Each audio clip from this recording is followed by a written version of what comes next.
truck rental is ready, Australia. Electric vehicles, they're as charged as we are. BYO engine noises. Hi, I'm Alex Purnell, Olympic gold medalist and current member of the Australian rowing team. Join me on Row Nation as myself and fellow Australian rowing team members walk you through some fun and hard workouts. Hancock Prospecting are the proud principal partners of Rowing Australia and the Australian rowing team, and wish all competitors and athletes a successful regatta.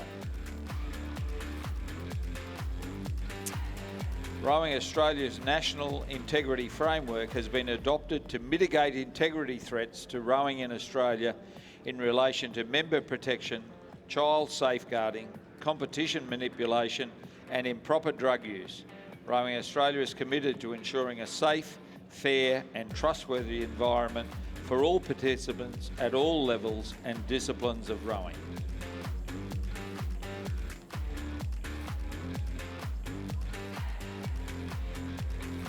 So the afternoon session, Ray Ebbett, Owen Nix kicking off the session here, Owen, and the Repechage 1 is about to get underway.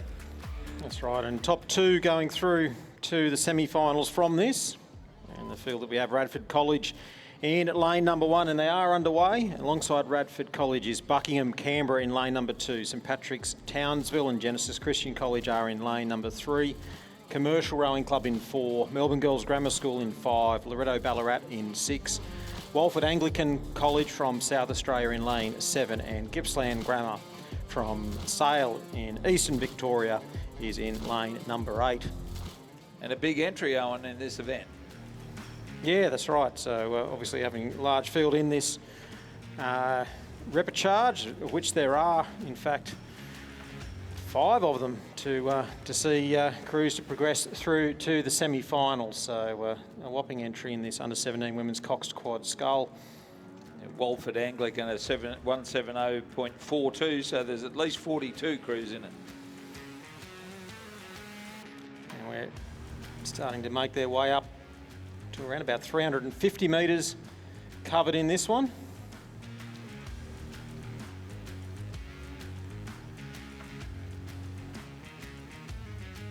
Starting to pan across now to crews in lanes 5, 6, 7 and 8. And that's the crew in lane number 7, Walford Anglican on screen. You can see just starting to drop back behind the Gippsland Grammar crew in the boat, the white boat with the black tips on either end.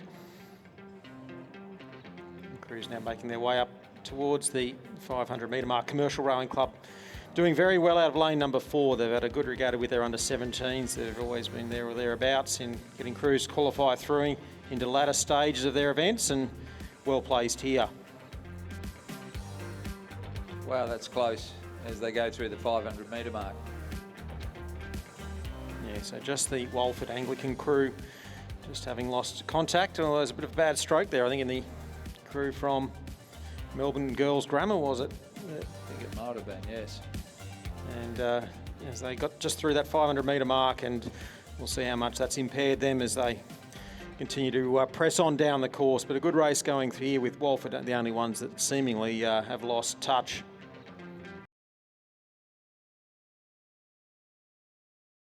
Obeid and Ellie Polglaze, the coxswain in the bow of that Melbourne Girls Grammar School boat. They've got a very good record in the schoolgirl 8s. I think they've won 2 out of the last 3 in that event, and they've become one of the dominant forces in the schoolgirl 8. So we'll look forward to seeing that later in the week. Now we're tracking along with Loreto Ballarat in lane number 6. Neve Griffiths, Matilda Kavanagh, Olive Lanyon and Abby Kinnersley. And Eliza Dodd also in one of those bow-coxed quads. Lots of quad racing on Lake Wendouree, but of course Coxed Fours has always been the primary boat there, hasn't it, in Ballarat? Yeah, it has a huge following in Ballarat, and it's a fantastic spectacle to even just to read about in the press from afar, but I imagine it must be a great spectacle to be there right in the heart of Ballarat on Lake Wendouree over the 1956 Olympics. And one of the coldest places I've ever been to a national championships in. So it is still Commercial that leads, Owen. Yeah, that's right. Still looking good, and you can see the bow of the number 5 Melbourne Girls Grammar School. So they did lose a little bit of ground with the Cruise on the other side, but they're still close enough at the halfway mark. So Buckingham Canberra in second spot. Loretto Ballarat in the yellow colours in third. In fourth is Radford College, and then followed by Melbourne Girls Grammar in fifth position. So that is crew in lane at number 3. The St Patrick's Townsville Genesis Christian College crew to the left of screen, and Commercial Rowing Club to the right of screen. I actually think they're in second place, or very close to second. They're beside Commercial. I think, dare I say, that we might have had the numbers wrong as they went through that 1,000 metre mark, what came up on the screen, because they're not far behind Commercial. I would think that Genesis St Patrick's Townsville crew. And just the top 2 going through to the semi-finals, and the rest will be eliminated from this highly competitive event. So there's going to be some good crews not make it through to the semi-finals. Showing the depth of underage sculling if you're not going to be ranked in the top 16 in this event.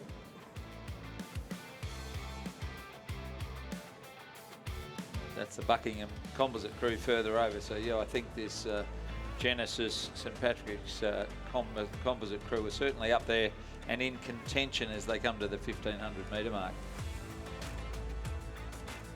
Their main threat, I reckon, is going to be the Melbourne Girls Grammar crew, as you said, Owen. They're coming back into it after that dirty stroke earlier. Yeah, so Loretto Ballarat, Melbourne Girls Grammar Commercial, St Patrick's, Townsville and the Genesis Christian College Composite. 4 crews that are right in the mix, and over on the far side, Radford and the Buckingham Composite crew will need something special if they're going to claim a top 2 placing. So through the 1,500 metres, it's Commercial. The lead from St Patrick's, Townsville, Genesis Christian College Composite, and then very little separating the Loretto Ballarat, Melbourne Girls Grammar, and the crew right over on the far side of the course from Radford College. So still 5 crews, I think, in the hunt, with only about 400 metres now left to cover. The Radford College crew is doing a great job there over in Station 1. Reasonably large peloton trying to encourage them, but it looks so Commercial and the Genesis St Pat's crews have started to move even further away, I think, Owen. Yeah, they're doing a very good job, that Genesis St Patrick's Townsville combination in station number 3. Commercial still with the race lead, and Melbourne Girls Grammar are pulling up right alongside the Loretto Ballarat crew, and seeing if they can force their way into the top 2. They'll have some funny stories to tell about that bad stroke at the 500 metre mark, or they'll have a lot of regret about that bad stroke in the 500 metre mark. So they're coming though, Owen. Have a look at them coming now, that Melbourne Grammar crew. Yep, they're finishing this one off strongly. So looks like the Buckingham Canberra crew have just started to drop out of the hunt. Likewise, Gippsland Grammar. And it is Commercial Rowing Club continuing to lead, and the interest will be in that second spot, it would appear. Melbourne Girls Grammar School have finished off really strongly, and it's between them and St Patrick's Townsville Genesis Christian College crew in lane number 3. So 3, 4 and 5, and Radford, are they a smoky over on the far side of the course, or are they going to run out of water? I think they might be the latter. Brisbane's Commercial Rowing Club with the lead. And Melbourne Girls Grammar School still have about a seat or 2 to make up if they're going to go through to the semi-final, or will they be eliminated from the event? Commercial first. It's going to be a photo. I think Melbourne Girls Grammar might have claimed that on the last stroke. I believe they have, yep. So Genesis Christian College, St Pat's Townsville finish in 3rd. 4th to Radford College, 5th to Loretto College Ballarat, 6th to Buckingham Canberra Rowing Club, 7th to Gippsland Grammar School, and Walford Anglican School from Adelaide in South Australia will complete a field of 8 in repechage 1 of the under-17 women's Coxed Quad Scull. Unofficially 7 minutes 30.59. Commercial and Melbourne Girls Grammar look certain now to go through to the semi-final. Repechage 2, the under-17 women's Coxed Quad Scull, well down the course, and the field is in lane 1 MLC School, lane 2 MLC School, lane 3 St Mary's College from Hobart, lane 4 Presbyterian Ladies College Perth, lane 5 Scotch Oakburn College from Tasmania, Lane 6 is Redlands from New South Wales, and Lane 7 is Loreto Ballarat College, Loreto College Ballarat. And the PLC Perth crew leading through that 1,000-metre mark, and they're leading from the MLC crew 2 lanes across in lane number 2. Clementine Hendricks, Rebecca Beaton, Eliza Kershaw, McDonald and Ella Hu, with Eve Parker, the coxswain of that MLC crew. 2 out from the southern side of the course. As we're watching some brilliant drone footage being provided here, looking west towards the Blue Mountains, and PLC Perth got some clear water now over the rest of this field. A very good position to be in as they come up towards the 1,300 metre mark. MLC School in lane 1 is well off the pace. I'm not sure whether they've had a mishap there. Yeah, so they appear to be out of contention, and looks as though the Loreto Ballarat crew on this side of the course just starting to fall out of contention. So looks like there's still 5 crews still in the mix as they come up to the 1,400 metre mark, with PLC Perth leading this slightly scattered chevron of crews as they come down the course. Cutthroat, first 2 only to go through to the semi-final. PLC Perth, Amelia Corbett, Celia Rosser, Stella Wandle, Tara Swingler and Charlotte Kestel coxing, Rebecca Dunstan and David Milne, the coaches. That's them on screen there in lane number 4, enjoying some clear water. The coxswain will have to crane their neck around to see where the competition is. David Milne, a few years back, was on some of the underage national teams coaching, so very good and experienced coach heading up the program there at PLC Perth. Yes, and we've got Scotch Oakburn, Redlands, St Mary's College from Tasmania and MLC School out of lane number 2 still in the mix. Loreto College Ballarat are in 6th, and in 7th the MLC School crew from Burwood in Sydney in lane number 1 and crossing now in 7th position. So who will get the top 2 spots? Will it be Redlands pushing up on Scotch Oakburn, or will we see a strong finish from St Mary's College and also the other MLC School crew in lane number 2? They've started to just drop a couple of seats on the St Mary's College Tasmania boats. That's starting to push them back into 5th position, as Ray mentioned, top 2, that cutthroat qualification with just 200 metres left to go. PLC Perth, they're looking strong and they've controlled this from the get-go.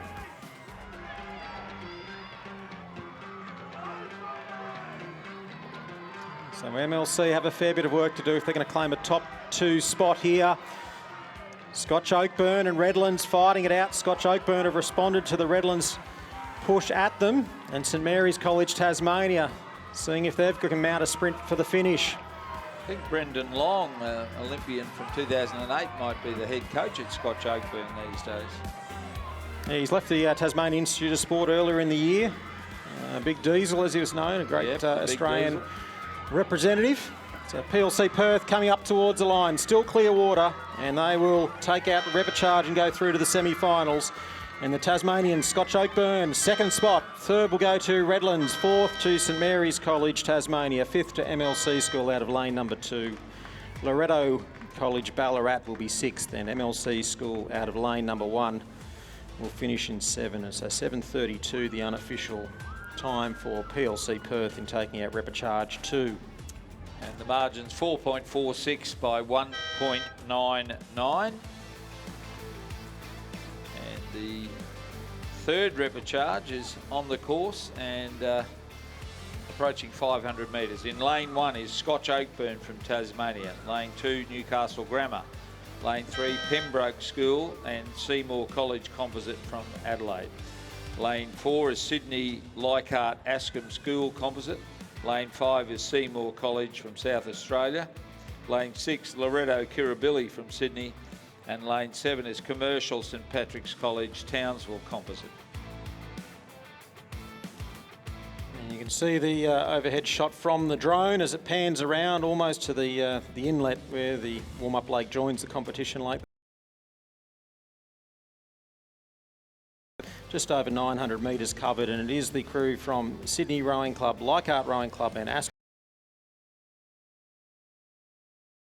Xenia Palmer and Sophia Kelleher, the coxswain. They're coached by Charlie Patterson, Lizzie Chapman and Isaac Shepherd, that have clear water over this field. And again, another 5 crews fighting it out for that second qualification spot, with Newcastle Grammar, the Pembroke School Composite, Seymour College and Loreto Kirribilli there in the mix, along with the Commercial Composite in lane number 7, who were second through that juncture.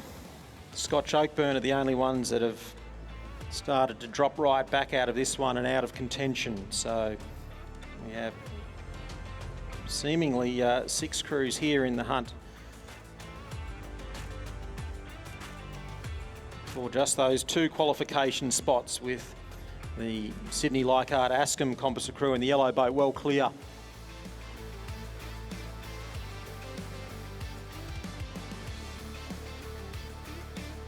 Loreto Kirribilli second from the right of screen.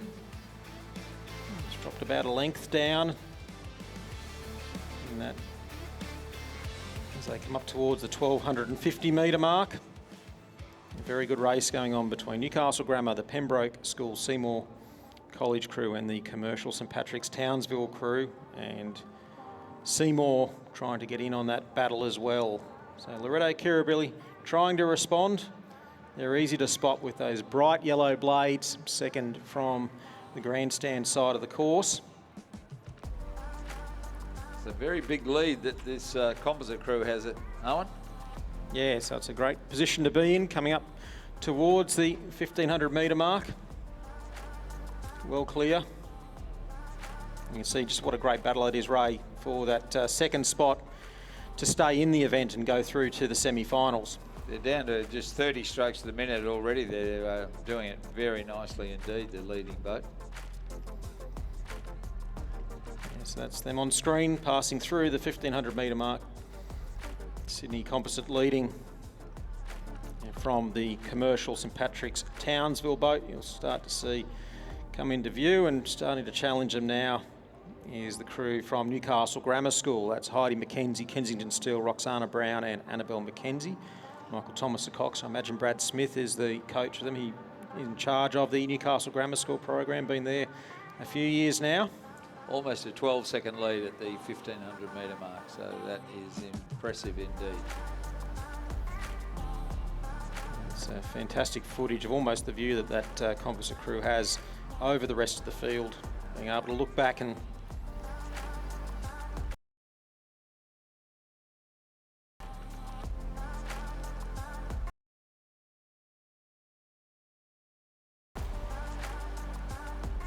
So do you think, under 17s, there's no selections for them, but this composite crew's been put together by this group of coaches, Charlie Patterson, our co-commentator Lizzie Chapman, and championships, I would imagine, Owen. yeah. Not direct qualification via the heats, so there's some depth in this event, which is great to see. So as they head up into the last 100 metres, we've got Chloe Hitchens in the bow seat, Sabrina Koskar in the 2 seat. They are well clear. Newcastle Grammar School have had a very strong second half of the race and moved their way up into over the Commercial St Patrick's Townsville crew in lane number 7. Kirribilli have been very strong in the second half of the race too. They look like they're going to drop out of it, and it's a very spirited last 1,000 from them. So Newcastle Grammar will be the last of the qualifiers. Third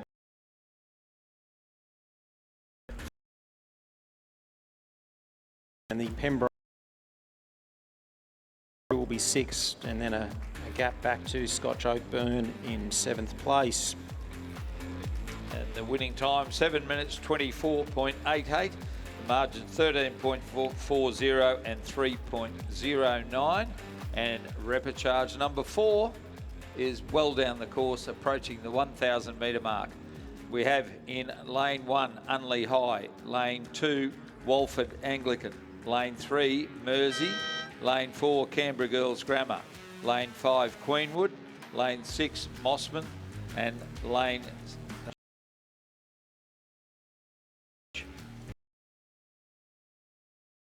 and it is the Canberra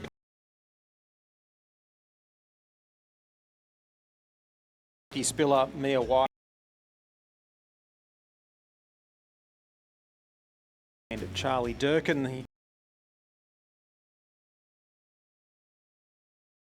Some very good quad sculls, Canberra Girls Grammar School, and this one looking to see if they can qualify comfortably via the repechage for the semi-finals, just top 2 going through. They too are moving the boat nicely, as were the previous repechage winners. Yeah, so that's them in lane number 4. You can see now at the bottom of the screen, but in the race lead to their left is Queenwood School, Isabella Kennedy, Flo Veach, Scout Ferguson, and Sally Fayenganku, and Isabella Cox and Ashley Fitch and Zoe Keating, the coaches of the Queenwood School. Based out of Mossman Rowing Club at Pearl Bay. Alfie Young still the head coach. Yeah, still director of rowing there. Director of rowing. Kieran Alfie Glynn Young. and Ray Boyle are some of the senior coaches there. It's a very experienced coaching setup they have at Queenwood, and the successes come from great expertise that they have on board there at Queenwood School. The race going on for 3rd position between Mersey and also Mossman Rowing Club. It's going to be the top 2 that go through to the semi-finals as this tail breeze just starts to pick up a little bit and assist these crews down the course. So Canberra Girls Grammar School leading from Queenwood, Mossman and Mersey locked in a great battle, 0.07 through that 1500 metre mark. They're followed by Ballarat Clarendon and then across to Walford Anglican and Unley High School over on the far side of the course, and the 2 Blues currently in 7th position. There's an AFL team, well, a Sandful team called the Double Blues, isn't there, over there? Is there? I think so. Is that not your area of expertise? No, I know some of the names, but the colours are lost on me. Yeah. Likewise, the waffle teams. I have friends in those states that would love to correct me. Canberra Girls Grammar School, they have dropped the rating right down here. They've let Queenwood come back to them. Those 2 looking very well placed to qualify here from the repechages. Sturt Football Club. Oh, yeah. So 25 strokes a minute, Canberra Girls Grammar School. Queenwood with a higher stroke rate, around about 32. And that's seeing them just claw back that deficit as they come up towards the 1870 metre mark. Mersey still pushing on in lane number 3. That great battle they've had with Mossman.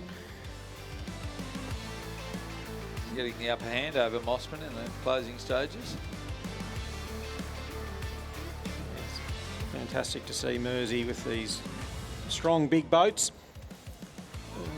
Currently in 3rd place. Unfortunately, they'll be eliminated from the event. The 2 to go through from this repechage will be Canberra Girls Grammar School as the winners. Queenwood School in 2nd spot. Mersey will place 3rd. Mossman Rowing Club will be 4th. Unley are finishing off very strongly over on the far side of the course. They've had a spirited last 500 metres. They've started to move ahead of the Ballarat Clarendon crew and going out after their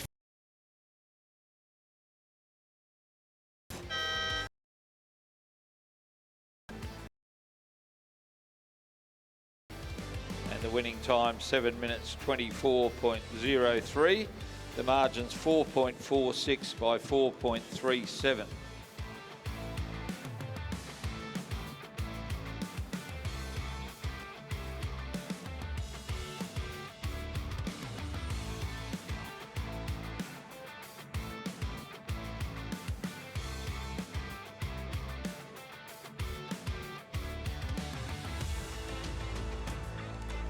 Under 17 women's quad scull, River Charge number 5. Lane 1 is Scotch Oakburn. Lane 2, St Patrick's Townsville. Lane 3, Leichhardt Grammar School from Melbourne. Lane 5, Trinity Lutheran College from the Gold Coast. Lane 6, Scotch College Adelaide. And lane 7, another Scotch College Adelaide crew. So St Pat's Townsville have got an all St Pat's crew, and there were 2 other St Pat's composite crews. So quite a big squad of under 17 girls in the St Pat program as well, which is great to see. So out of lane number 5, that's Emily Dobbins, Sophie Clifford, Charlie Newman, Molly Lomax and Chloe Fielding Coxing, Eric Rowan and Victoria Early coaches. As the drone just starts.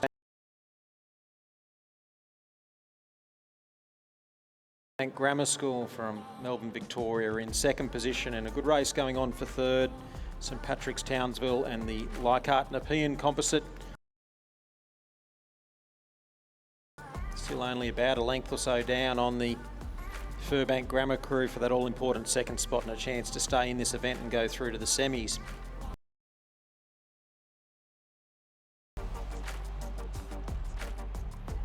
They look fairly comfortably in 2nd place, don't they, Furbank? Yes, and then starting to drop away are the 2 Scotch College Adelaide crews. You can see with the yellow blades to the right of screen. They've got a fair bit of work to do if they're going to claim a top 2 placing.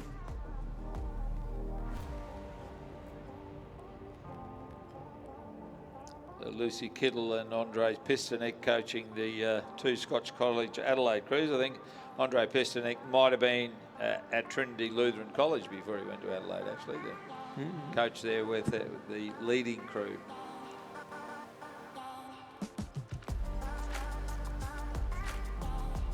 Come to the 1500 metre mark there, Owen, and certainly I've got Trinity Lutheran in front and Furbank in 2nd place. You see that great battle between St Patrick's Townsville and the Leichhardt Nepean composite crew.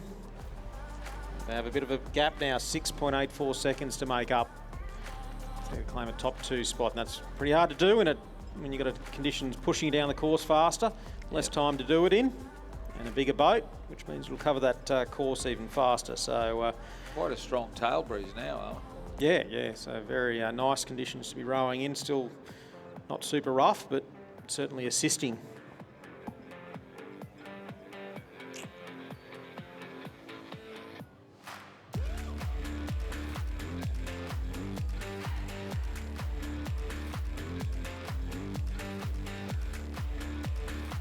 Trinity Lutheran College from Queensland that continue to lead from Furbank Grammar out of Melbourne.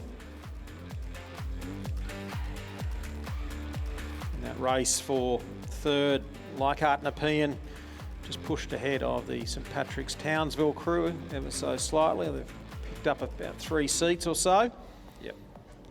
And looking like they're trying to cement that 3rd placing here.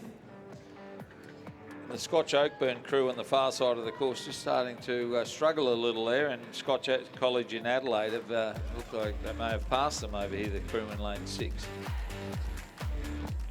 You're better at the angle here than I am. You spent a lot of time here. 1 or 2 days or so here. And coming up towards the finish, Trinity Lutheran are going to claim the win in the repechage. The 5th and final one of the under 17 women's Cox Quad Scull. 2nd will go to Furbank Grammar School, and they'll be the 2 qualifiers. And St Patrick's Townsville have really started to fight back with the Nepean Leichhardt crew, but it'd be Nepean Leichhardt there in 3rd, St Patrick's Townsville 4th, and Scotch College Adelaide just got their bow just in front of Scotch Oakburn, and that's 5th and 6th respectively, and 7th in lane number 7. 8.49 and 6.16. Now we move to the under 17 men's Coxed Quad Scull.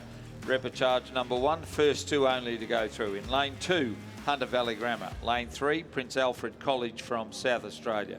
Lane 4, St Joseph's Nudgee College. Lane 5, Cranbrook School. Lane 6, Trinity Grammar from Victoria. And lane 7 is the Hunter Valley Grammar crew from New South Wales. So 2 Hunter Valley Grammar crews on the extremities, both coached by Odin McIntosh and Rowan Hislop. See on screen Alfred College, the red. This is very strongly earlier on in the regatta. A lot of the crews from Prince Alfred College. At the moment, they're not looking like they'll need a sprint finish because they've got some clear water over St Joseph's Nudgee College in the blue boat, and also Hunter Valley Grammar School. That's Milmuth, Skelly Osborne, Foster and Walsh, with Emma Purdy coxing them. That's the crew. The top of the screen over in lane number 1, and Cranbrook School in lane 2, I should say. Cranbrook School in lane 5, also right there in the hunt. And we've dropped the Trinity Grammar crew in lane number 6, the Hunter Valley Grammar School crew in lane number 7. They've dropped out of contention. So 4 crews here, top 2 going through to the semi-finals, and the rest will be eliminated. And PAC is looking very comfortable. Yeah, they're starting to move their way up towards the 1500 metre mark. Hunter Valley Grammar School, like they've just pushed ahead of St Joseph's Nudgee College in that battle for second spot. Ooh, By that's no close. means done and dusted, that's for sure. There's about 2 feet in it, Owen. Well, 60 centimetres for those of us that Have moved on. and Cranbrook there a further 4.94 seconds back, so just started to lose touch a little bit.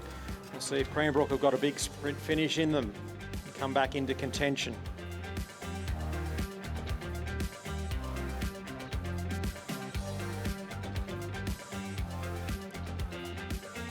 So the interest now, Owen, is certainly in second place between Hunter Valley Grammar and Nudgee College. Nudgee, Alexander Watt, William Devlin, Harry O'Hare and Lachlan Balderson.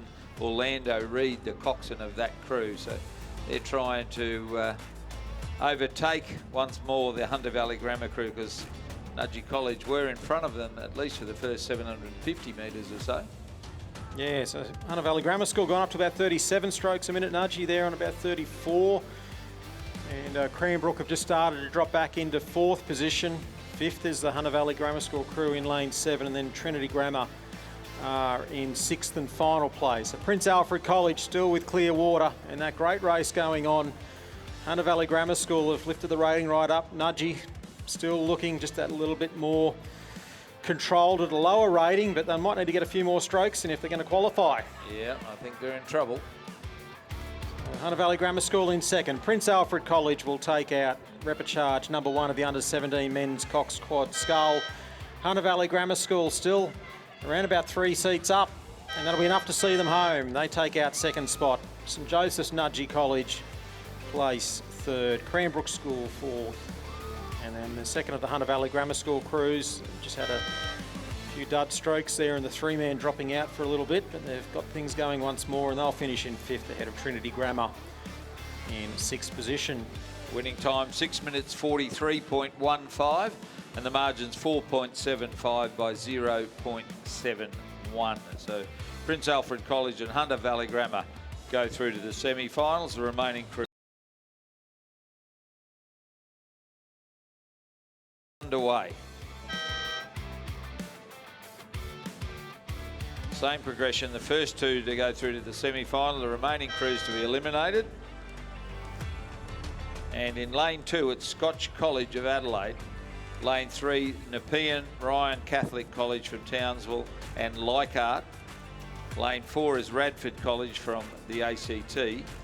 Lane 5 is Scotch College Adelaide, and lane 6 is Unley High School.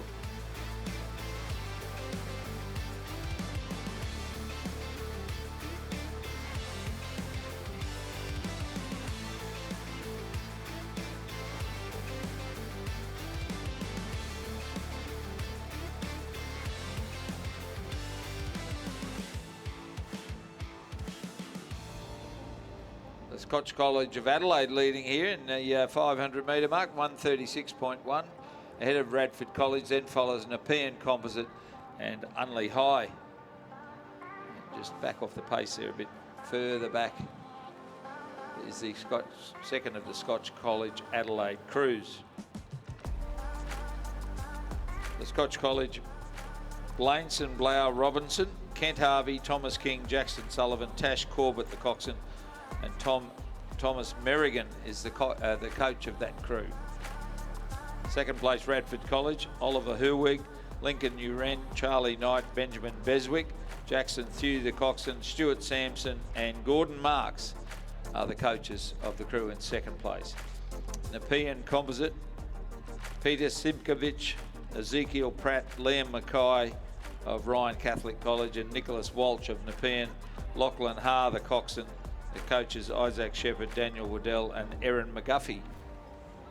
Unley High, Luke Beaton, Ben Wilkinson, Evan Harbisher, Joel Velt, Tom Hollis, the coxswain, coaches Mark Beaton and Becky Ford, and at the rear is the Scotch College Adelaide crew, Harper Manning, Ryan Kosh, Charles Bales, Harry Tozer, Jack Stratton is the coxswain, and the coaches Max Fazzolari. The three crews have really started to clear out.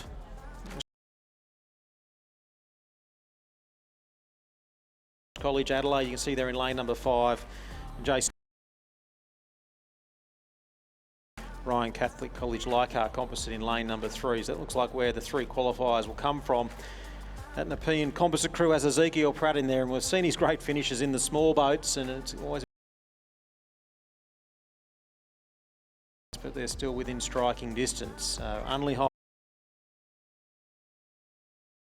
crews in 5th position have just dropped out of touch.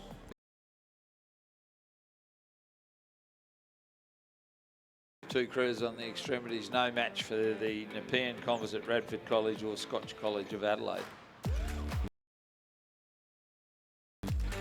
Our director John Williamson is piecing all of this footage together, and the drones giving us these great pictures, but John, very experienced at this stuff, and makes our life easy when you got great shots coming through to the television. Of course, those in the grandstand can see it on the big screen.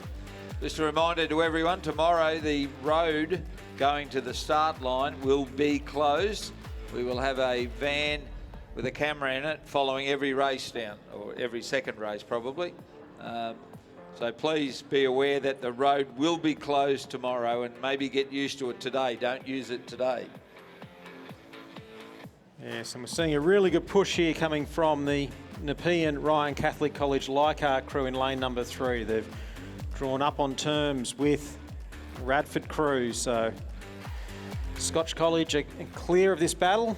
Not safely clear, I wouldn't say that, but they're clear of it at the moment as they come through the 1500 metre mark. And a great tussle going on for that second qualification spot. Leichhardt in the stroke seat, Peter Simkovich.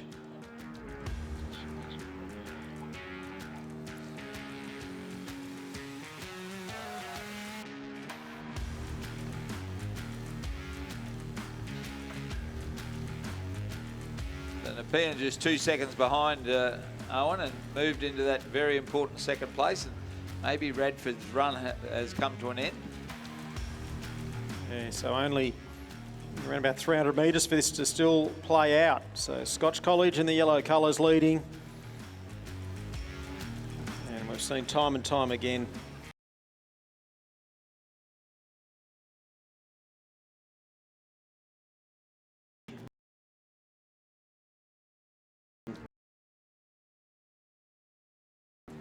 Radford College covered by a few seats. As Radford start to mount their sprint for the finish line, because they know it's now or never. Top 2 to the semi-finals, rest eliminated. Radford there on about 36 strokes a minute. Now going up to 37 strokes a minute, and they've still got a bit of a deficit to overcome. So the Nepean Ryan Catholic College and depression. Scotch College the Nepean Leichhardt Ryan Catholic College Composite, third to Radford College out of Canberra in the ACT. Unley High fourth, and the second of the Scotch College Adelaide crews will complete a field of 5. The winning time 6 minutes 45.25. The margin is 2.29 by 2.1. Charge is underway. Same progression. The first two only to go. Eliminated.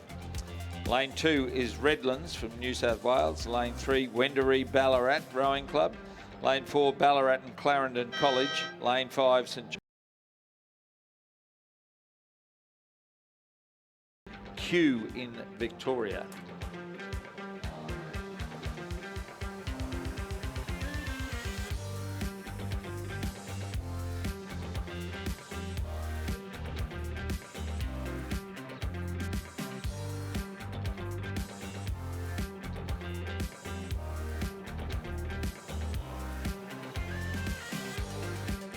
So it's the Ballarat and Clarendon crew. Joseph Belcher, Alastair Forsyth, Tiger Williams, Jake Connolly, Reese Belcher, the coxswain, Kate Littlejohn.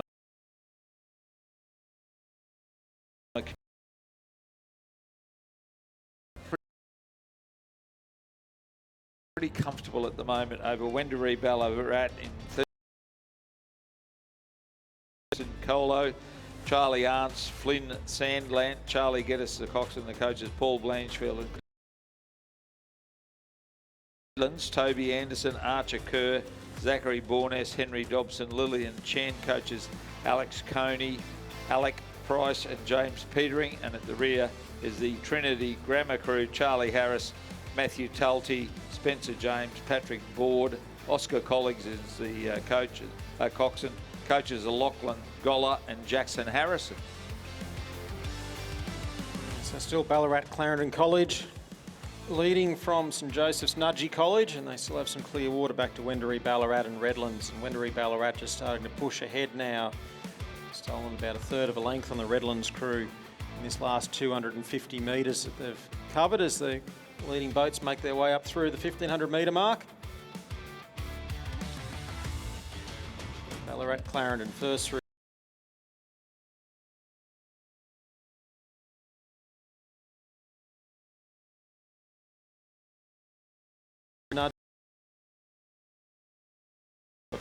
Chance to go through to the semi-finals and see how far they can go in this men's under-17 Cox Quad Scull. Wendouree Ballarat were third, Redlands fourth, and Trinity Grammar in fifth position in this third of 4 repecharges.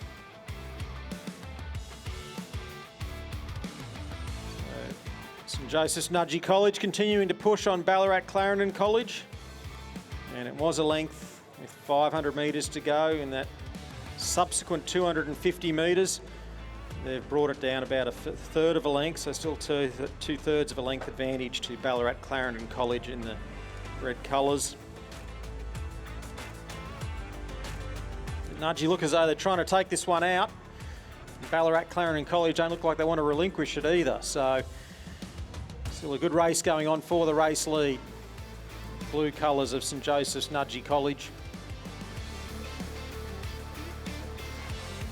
Gone up to about 34.5 strokes a minute. Ballarat Clarendon College have started to push back now. They gave up about a third of a boat length and now they've gone back to almost a length's advantage. And they're at around about 36.5 strokes a minute, Ballarat Clarendon College, and they will take out repecharge number 3 from St Joseph's Nudgee College in second spot. They're the two qualifiers. Wendouree Ballarat Rowing Club will be third. Redlands fourth, and Trinity Grammar in fifth.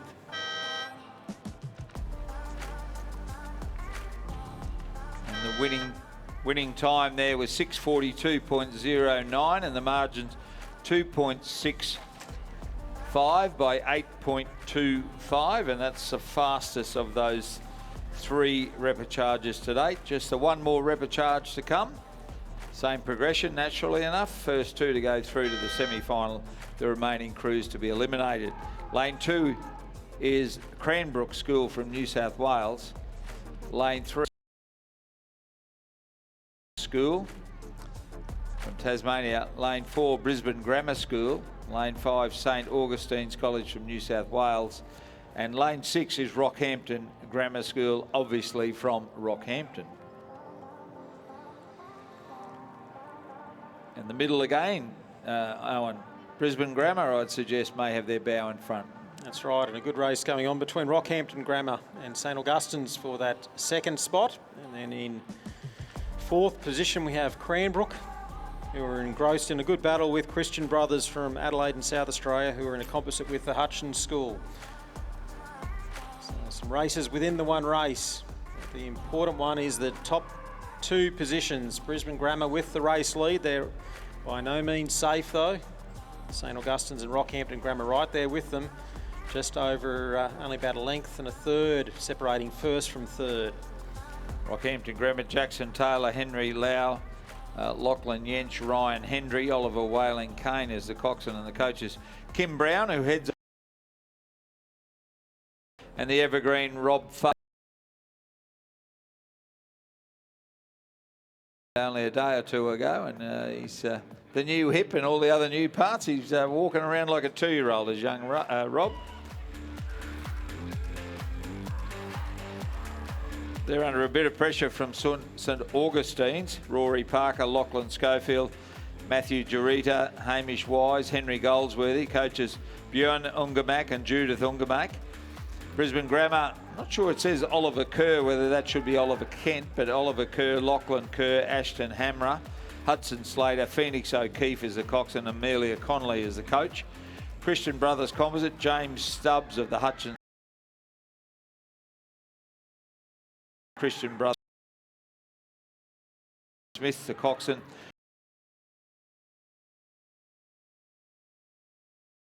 Frayne, Fergus Dawson, Dame of the Cox, and Will Begg is the coach of that crew.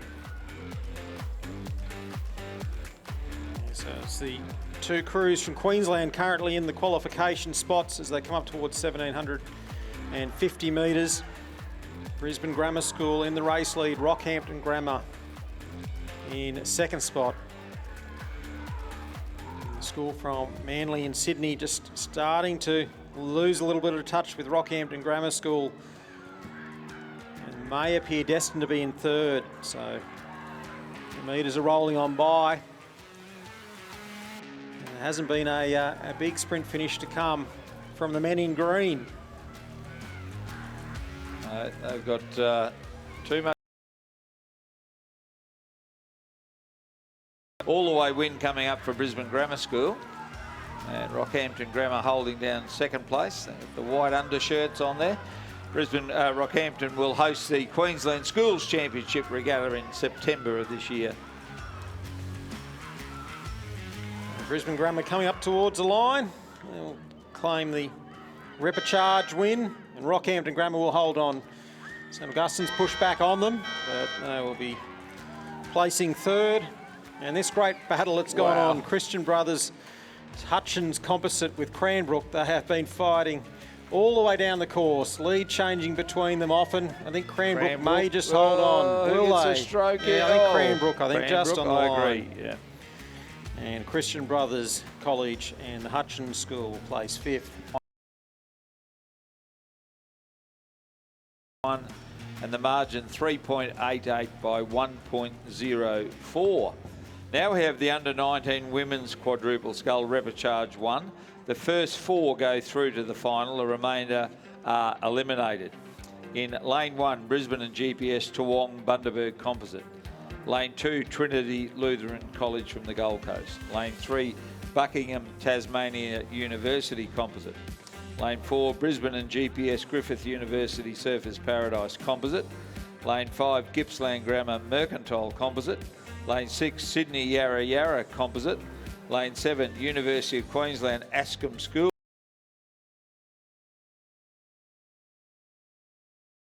Trinity Lutheran.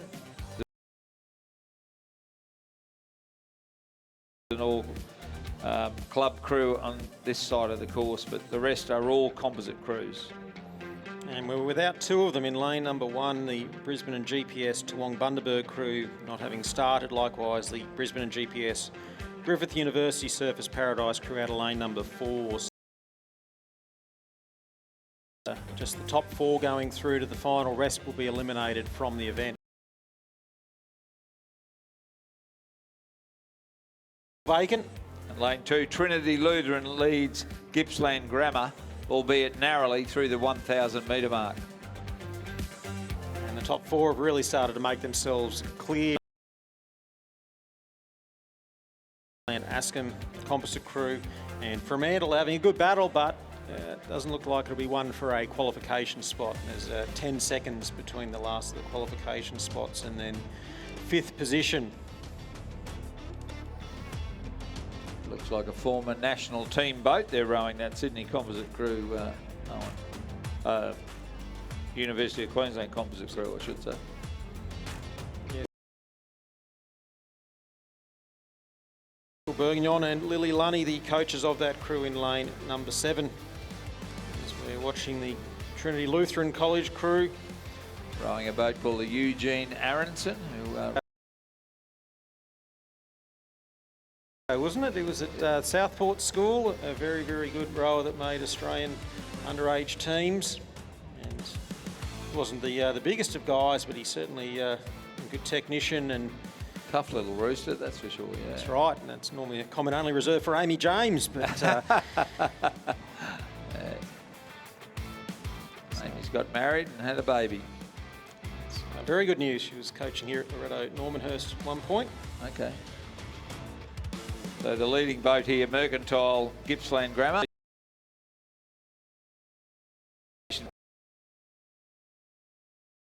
For the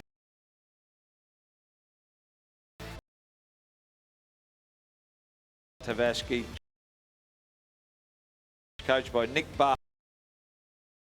The lead is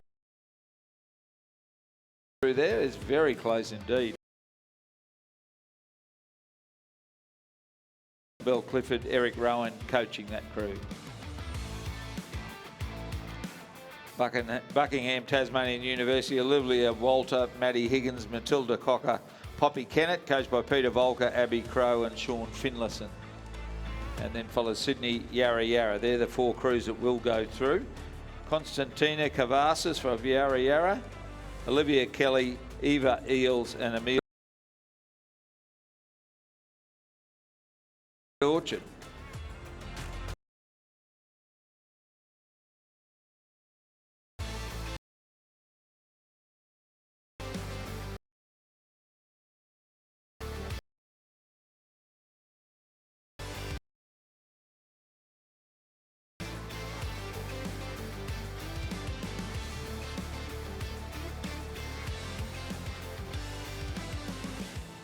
It's a cracking race for the first 3 here, Owen.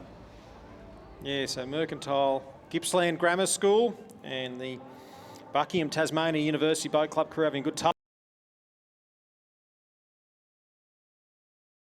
Look, destined for 4th is the Yarra Yarra Sydney Rowing Club crew. So they'll be the 4 qualifiers to come out of this one. Just be which order it appears in. And it is just a slender advantage to Trinity Lutheran. And as I say that, the Mercantile Gippsland Grammar School crew put their bow back in. Gippsland Grammar will just get there in the end. Trinity Lutheran 2nd. The Buckingham Tasmania University Boat Club crew in 3rd. Yarra Yarra Sydney Rowing Club will be the last of the 4 to go through to the final from this repechage. They'll be followed home by Fremantle Rowing Club. Askham Composite.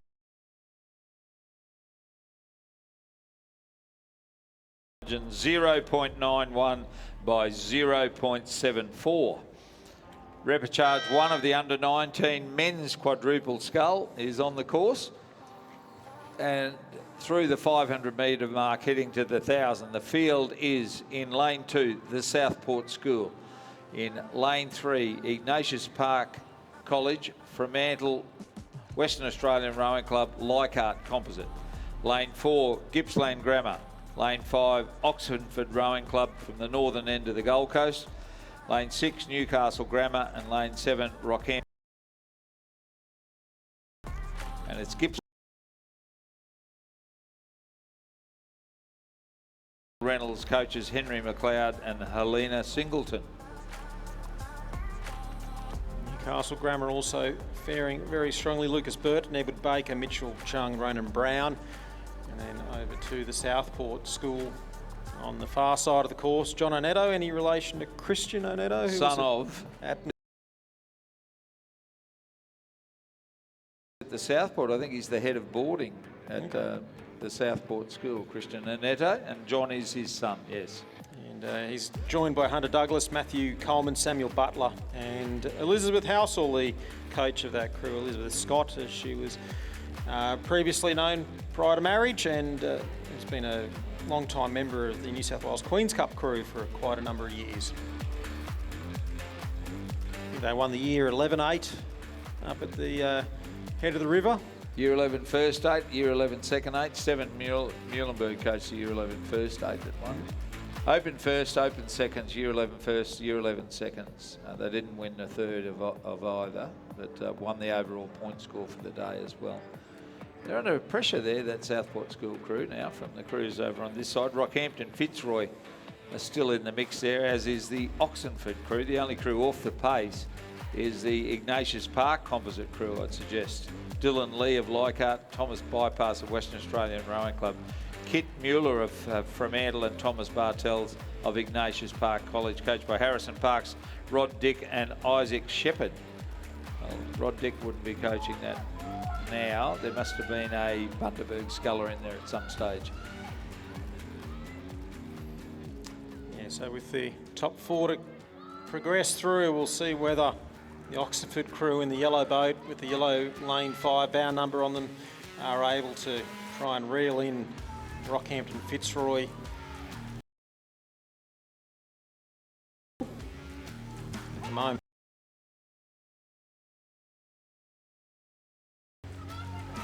And Oxenford with a little. So Gippsland Grammar doing a great job there. Newcastle Grammar clearly in second place. Then across to Southport, or is it actually Rockhampton Fitzroy, Nicholas Thompson, Jai Old, Tristram Vesey, Harry Brandt and Kim Byrne and Matthew Thompson, the coaches of that crew. And Oxen.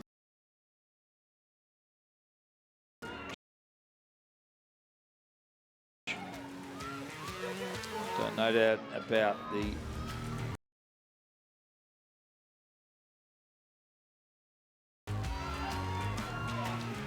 Newcastle Grammar with the pink washing hat.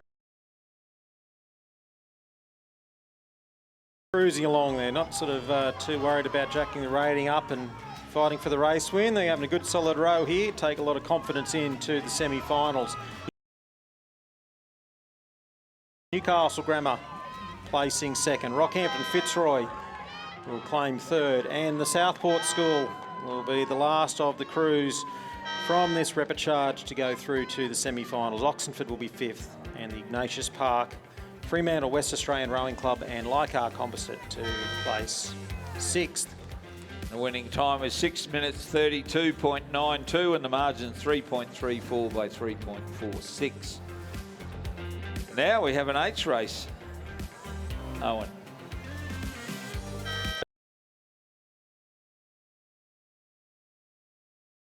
Directly through to the final. The remaining boats go to the repechage.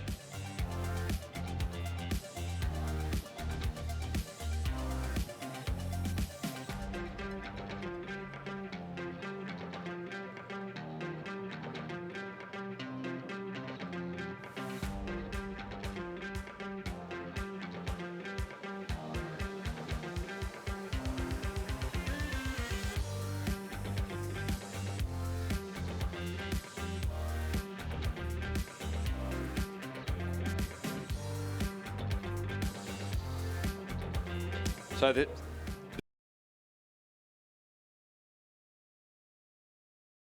in 3, St Catherine's in lane.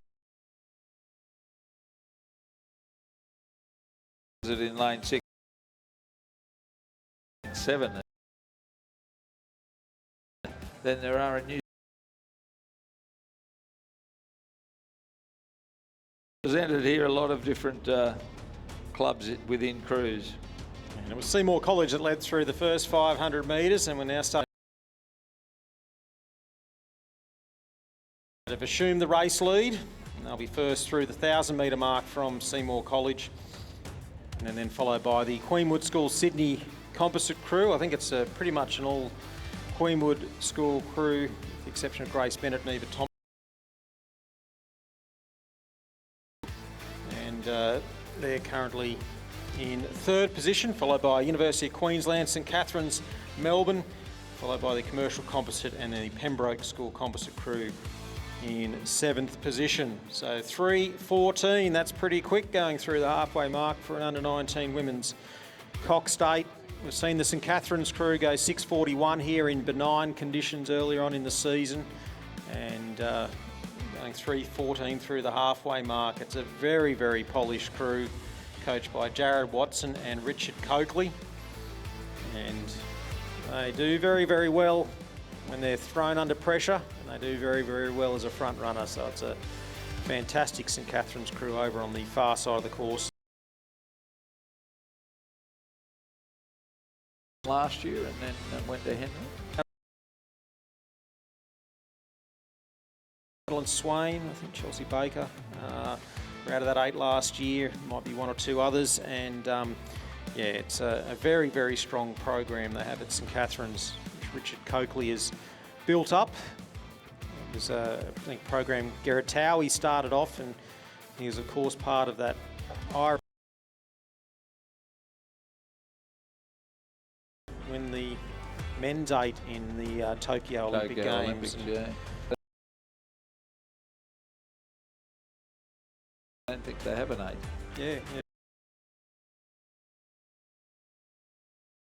Place University of Queensland final.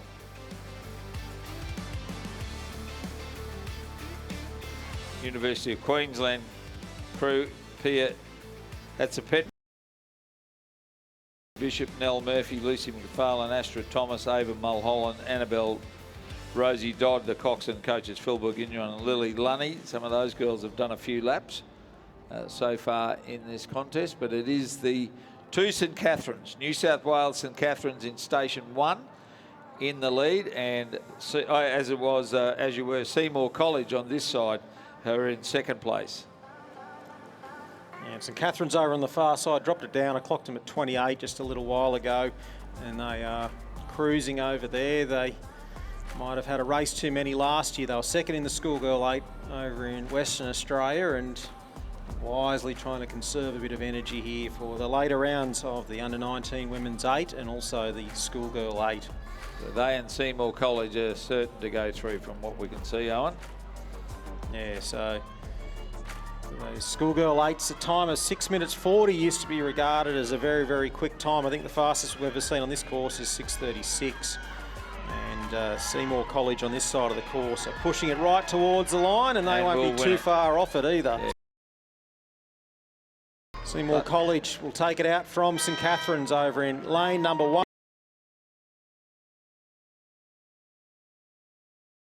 Queensland 5th to St Catherine's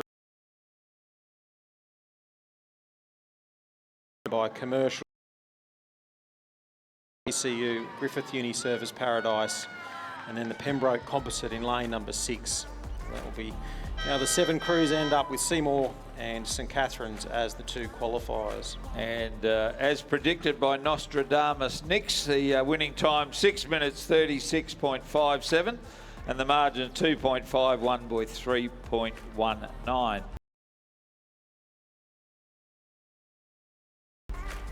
And this next heat, Loretto Ballarat in lane 2, Melbourne Girls Grammar in 3, Scotch 5, Loretto Kirribilli Sydney in lane 6, and Loretto Toorak in lane 7.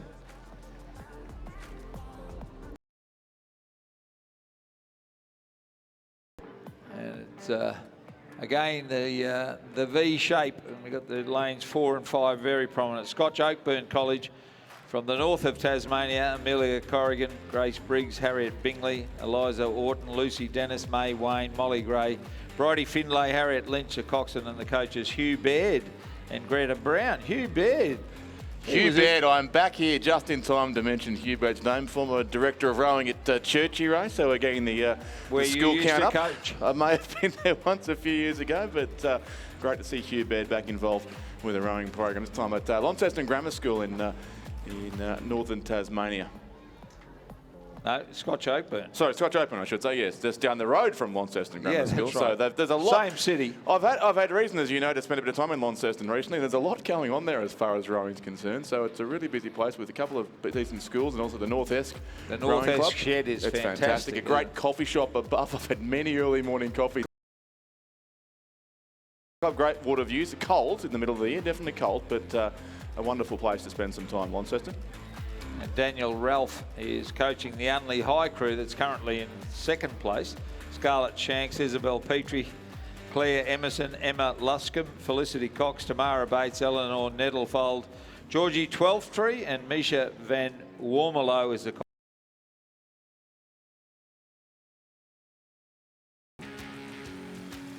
Worth noting here, the couple of Victorian crews, a little bit about both Loretto Ballarat and Melbourne Girls Grammar School in lanes 2 and 3, effectively Division 2 crews, both of these. So Loretto Ballarat, as you well know, far more commonly associated with fours racing. They've combined their fours into what was a Division 2-8 this year. They won the 8s race at the Ngambia Regatta a few weeks ago, and contesting here the National Championships doing the 8 for the first time alongside that second 8 from Melbourne Girls Grammar School. Yes, they're certainly better known for rowing fours, there's no doubt about that, but there is more and more 8s getting on the water in Ballarat, you tell me, isn't that right? Yeah, absolutely. Loretto have 2 8s here, Ballarat 8. So they're certainly here in numbers, and particularly this Loretto Ballarat crew has been a consistent performer. Very well at the head of the lake, of course, rowing in the fours. They swept. But they're leading it here by 0.03 of a second. And then just 39, 0.39 back to third, Unley High. So a lot of work to still be done to determine which 2 crews will go through to the A final.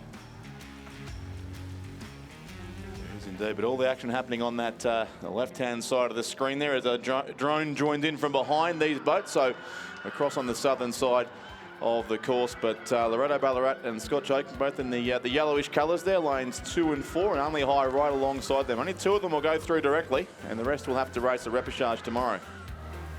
Melbourne Girls Grammar back in about 4th place along with Loretto Toorak.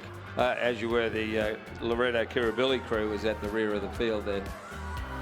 And, Loretto Toorak just behind the 3 crews that are in the big fight right up the front, but one of them's going to miss out, Richard. Yeah, I reckon it's a slight edge still to Unley High now over Scotch Open in the middle lanes. Loretto Ballarat but doing a good job there. Across on the far side. Go through. It's certainly Loretto Ballarat on the southern bank might be going to join them in the top 2, although Scotch Oakburn, the Tasmanians, come again. The edge on them and may in fact pinch the win here late in this race. Very tight on the line. I think that lane 5 may have got it just, but it's Unley and Loretto Ballarat going through. 3rd place certainly the way of Scotch Oakland. He'll have to race again in the repechage. 4th Melbourne Girls Grammar School, 5th Loretto Toorak, and 6th Loretto Kirribilli composite crew. The winning time 6 minutes 50.22 and the margin 0.41 by 2.12.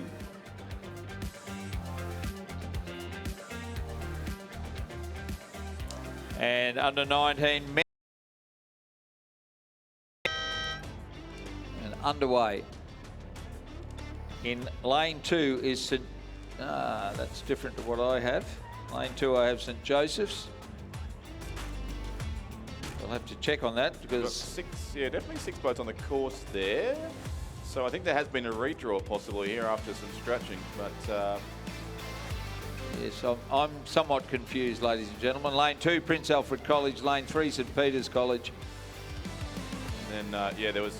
The leaders were Hutchins. I think I can work that much out. The Hutchins College on the far side and St. Peter's alongside them. So the 2 old rivals different to the paperwork we have in front of us. But we'll go off what we can see here. It does lead the race here by about 2.5 seconds. Prince Alfred College were in second. In third. The Hutchins crew, Josh Fielding, Brodie Willis, James Moy, Hugo Wilkins, Charles Leesong, Oliver Hart, Sam Meikle, Henry Pitt, Angus Watling. Field here also in the under-19 men's cocked 8. But in any case, the top 2 will go through from each of the heats. And the rest of the field will race off in. It would be Prince Alfred College on the far side of the course who sit in second place. That should. It's Jack Wilkins, Sam Stenell, Samuel Rebledge, Max Garnett and Alex Hamoud, coached by Nathan Bowden. Or has there been 3 scratchings and this in fact is a race for lanes? Yeah. May be. There was a composite crew, an all South Australian composite crew entered in this race too, which I haven't. That's right, correct. And also Scotch College Adelaide. South Australian entrance. Also Trinity Grammar.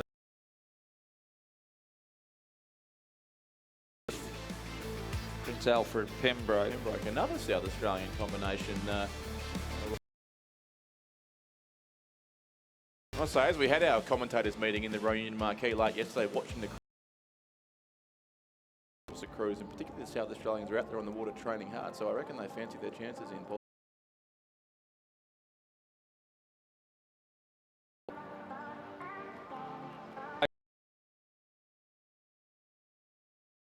Races 310 and 300.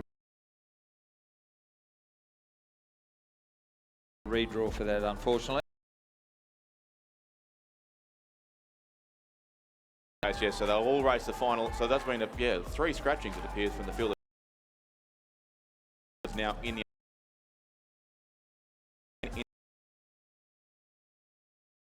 Tasman.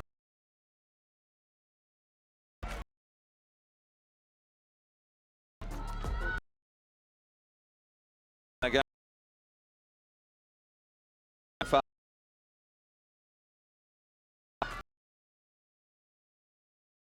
Who won last year's Head of the River, I think, in South Australia.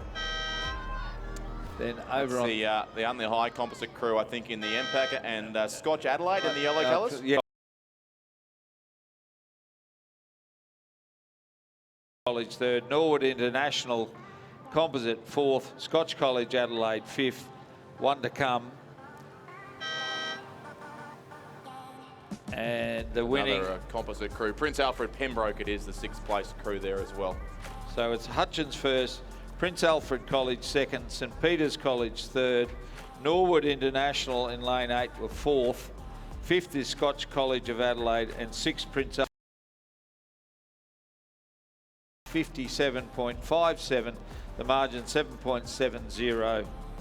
And suggest for the record, our scratchings from that race were St Joseph's and Newington, 2 of the Sydney schools, and also Trinity Grammar from Melbourne. So an event heavy now with South Australian representatives, but the winner came from the Hutchins School of Tasmania.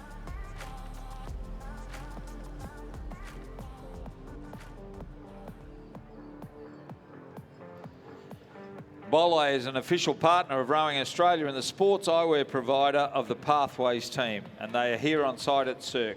Go and say hi to the team at the Bolle stand and check out some of the amazing high-definition sports lenses that are available. See for yourself some of the most advanced sports lenses on the market, including the amazing Volt Plus and Phantom lenses. Bolle are proud to partner with Rowing Australia and help you perform at your best.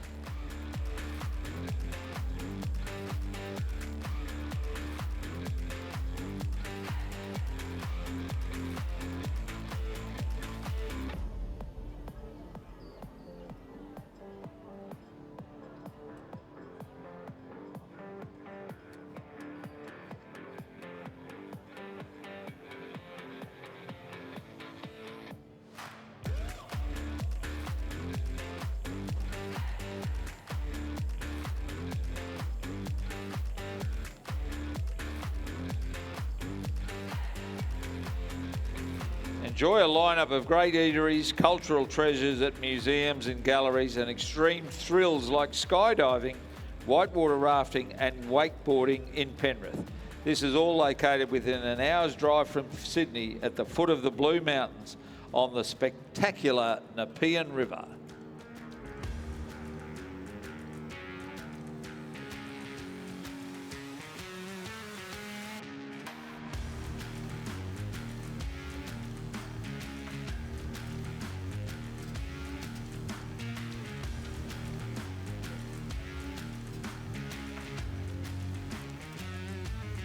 Founded by Sean P. Colgan, the Colgan Foundation has supported athletes, students, scientists, mentors, Catholic clergy, war veterans and others in need since 1995. The philanthropic reach of the foundation extends across many nations, from Philadelphia high schoolers to children in El Salvador, to rowers from the Antipodes to active military. The efforts of the Colgan Foundation make an impact around the world.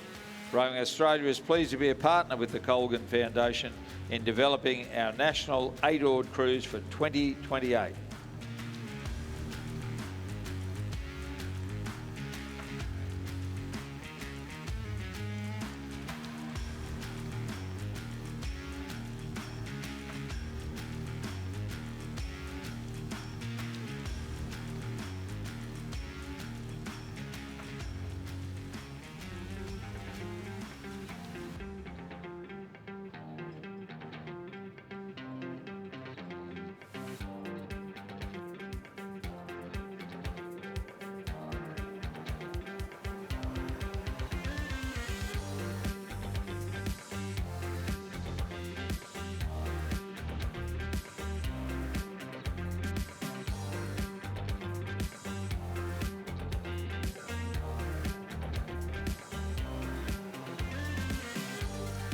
Sydney offers something for everyone. Dynamic multicultural neighbourhoods, golden beaches and national parks.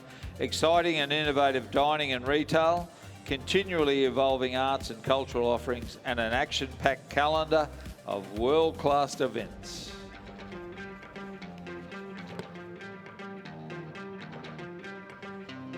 To celebrate the partnership between Inglewood Coffee Roasters and Rowing Australia, Inglewood is giving away 1 year's supply of coffee to 5 lucky rowing fans. To enter, simply scan any of the Inglewood QR codes throughout the venue and submit your details. On Monday, March 25th. Good luck.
Welcome to Sydney.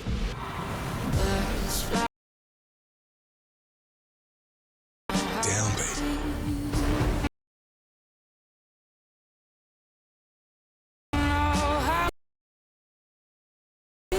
Open.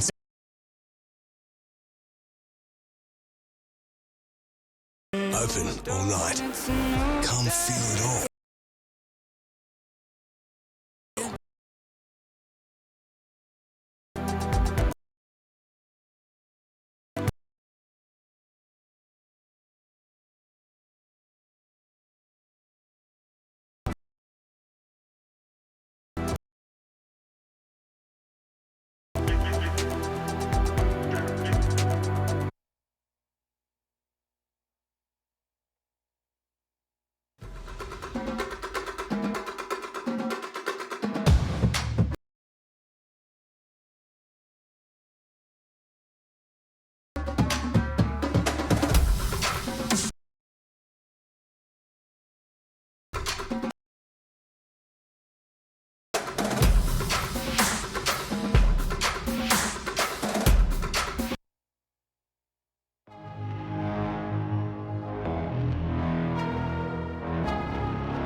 Please be advised that there is no train permitted after the close of racing this afternoon.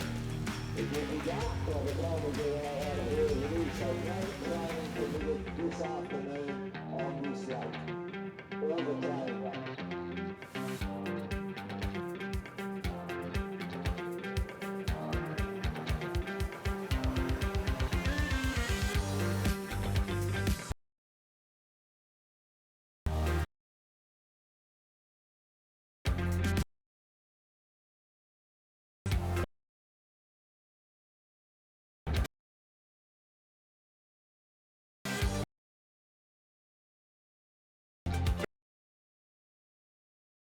It's a couple of consolidated to a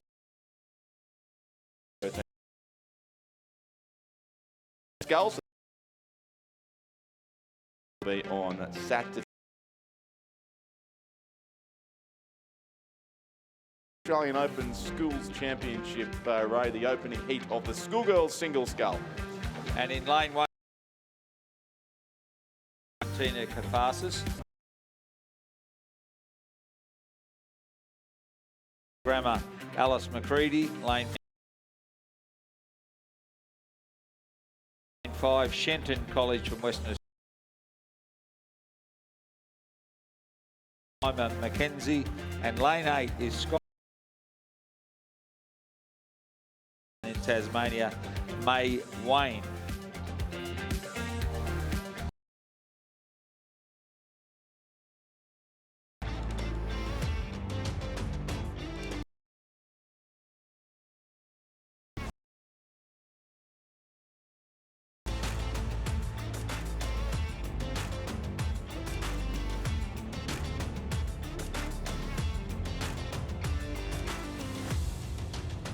So the scullers there in the starter's hands, and a bit of looking around going on, making sure they're straight. You can see can't hear what the aligner called silent aligning. The aligner will be saying to the boat holders, you know, lane 6 up 2 centimetres or lane 4 back 3 centimetres or something like that, until the aligner is happy that he's got he or she has got a very straight line.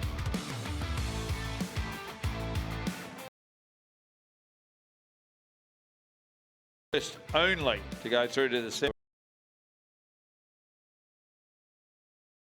repechage. We have 6 heats of the school girl singles.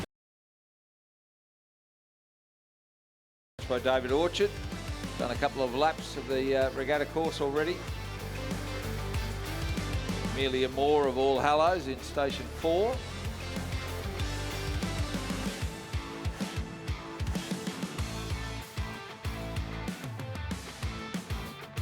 Positions near perfect at the start line.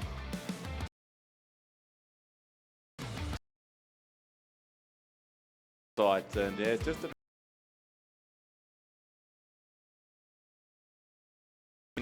literally as it has now on the Thursday afternoon, and that's all the athletes would do. But many of these schoolgirls are about to see have been over the course a lot of times already in the past 3.5 days. So it's no longer just a small schools regatta over a couple of afternoons.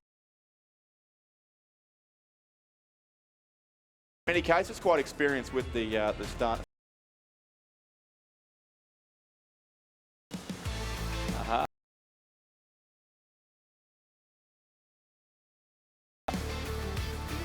Where the hold up is then.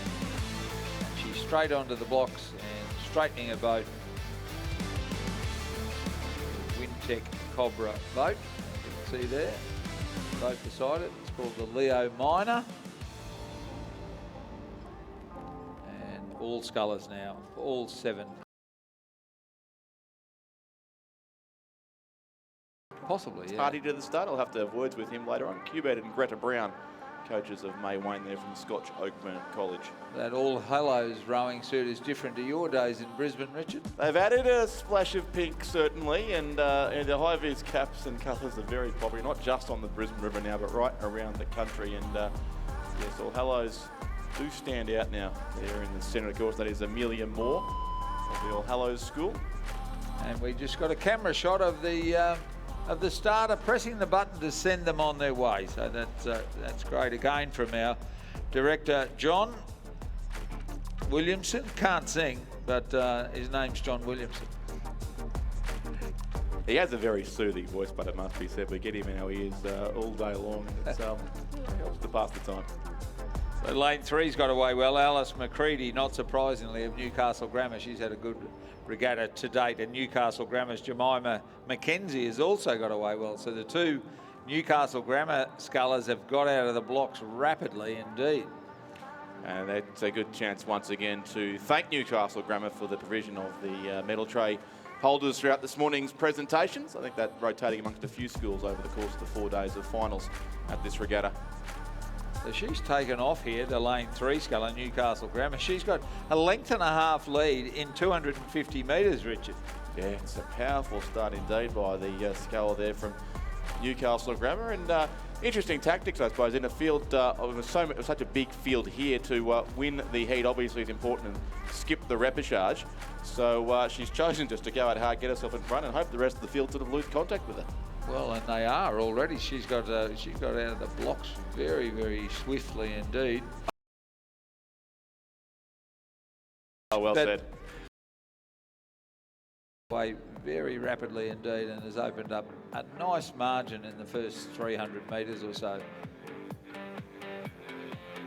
And first only, that's why, Richard, first only to go through. There's a couple of massive pelicans in lane 5.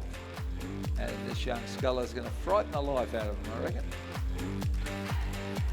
You're not the place you want to be as they're supposed to come through at pace, but a handy lead certainly to Alice McCready of Newcastle Grammar. Through 5. The schoolgirls single scull, Jemima McKenzie is in second place. So Newcastle Grammar, the Quinella at this stage. Constantina Kafasis of Brighton Girls School, of course, she's racing for here. Been seen in the red of Yarra Yarra throughout this regatta already. She was third. May Wayne of Scotch Open in fourth place. Amelia Moore, or Hallows, was fifth. Lara Connolly from Shenton College in Western Australia, sixth. And Charlotte Steele from Sydney Girls is in seventh spot up. On the old Hallows Sculler there too. Amelia Moore, not a member of last year's first 8. That was the drought-breaking crew for All Hallows. Their first BSRA Head of the River in 23 years. They took out last year at Warrellan, but Amelia Moore must be a year younger, so presumably setting herself for the first 8 honours in this year as they look to defend their title. Who coached that crew? Richard Powell was the coach of that crew. All right, and Richard's here coaching the Brisbane. Second, wasn't it? Behind, or third behind the Southport School in the first 8. Second. Second place, yeah. So it's a pretty good double for Richard Powell, the gold and the silver, and a number of state champion titles too. I know All Hallows dog. And Richard, a dual Olympian himself, and number of occasions. One stirring battle between Richard and Peter Anthony at the beautiful Lake Barrington International Rowing Course. Still the 2 scullers from Newcastle Grammar here, certainly comfortably sitting first and second. Alice McCready in lane 3, the race leader. Jemima McKenzie in lane 6. And still there, the sculler from Scotch Oakburn in a very good battle. That's May Wayne, along with Lara Connolly then of Shenton College. Alice McCready remains our race leader, so it's Newcastle Grammar 1 and 2. Ray Abbott's off to recharge his knowledge of historical facts and races involving Peter Anthony, and then he's been replaced by Chris McCarthy. Thank you, Richard. Great to be back to some pretty quick conditions now on the course. It's probably the first time this week we've certainly increased there, though. I stepped out before during the lunch break and I wished I hadn't actually. Came back inside the sheltered warmth of the tower, but yes, there is a bit of a breeze out there to make things interesting for obviously some of the least experienced scullers this event now with the schoolgirls and schoolboys. Exactly, so. But those slightly more challenging conditions certainly not phasing Alice McCready from Newcastle Grammar, who is extending that 5.5 second lead over her schoolmate Jemima McKenzie, who's starting to encroach upon the 1500 metre mark shortly. Yeah, it was a very powerful start from the Newcastle sculler, who just in the first few strokes really, and by a couple 100 metres in, had a boat more than a length clear of the field. So I think she's largely had the race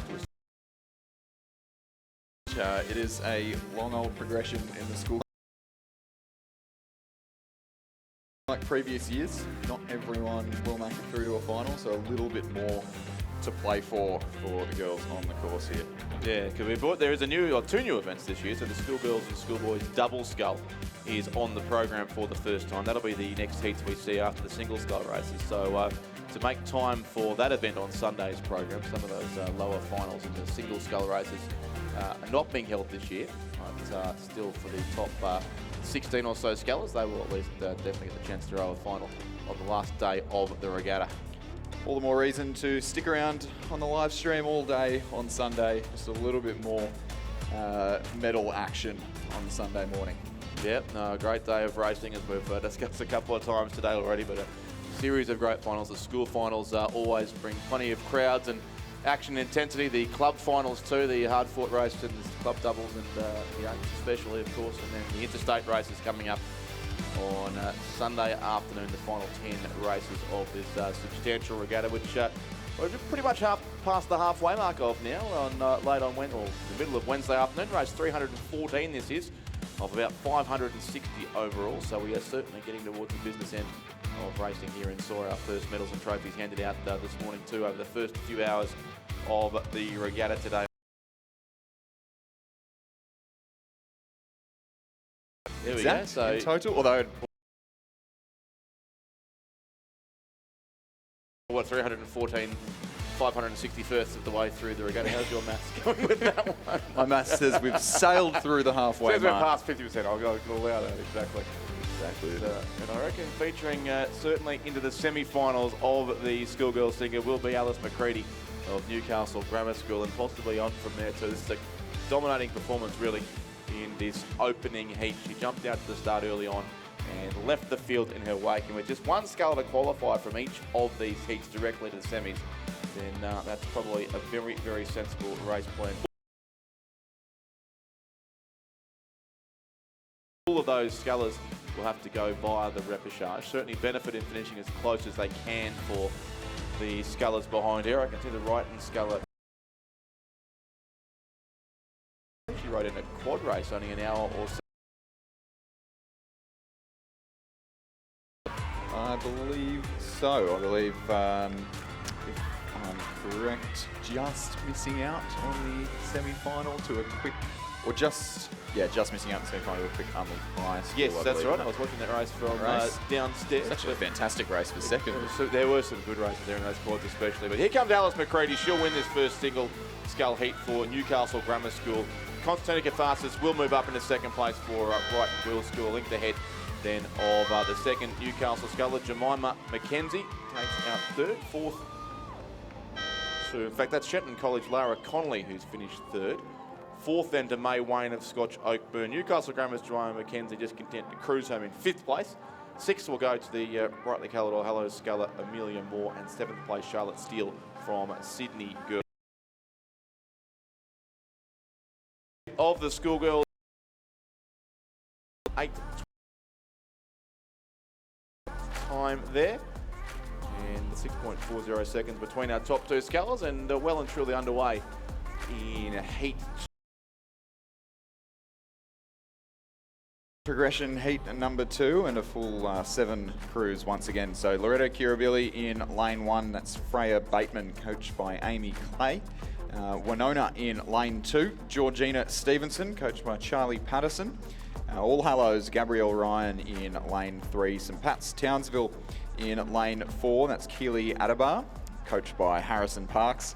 Greta Knott from Stewart Home in lane 5, Poppy Hartley from Redham House in lane 6, and in lane 7, Rockhampton Girls Grammar School, Georgia Brennan.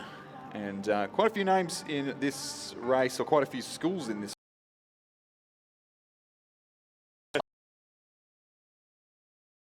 club they're all actually from. So Kirribilli is a school.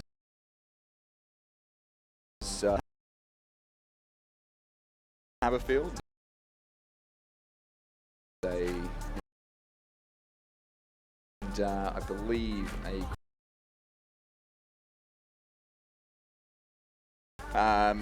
Georgina Stevenson, Winona, she is Sydney by Charlie Patterson.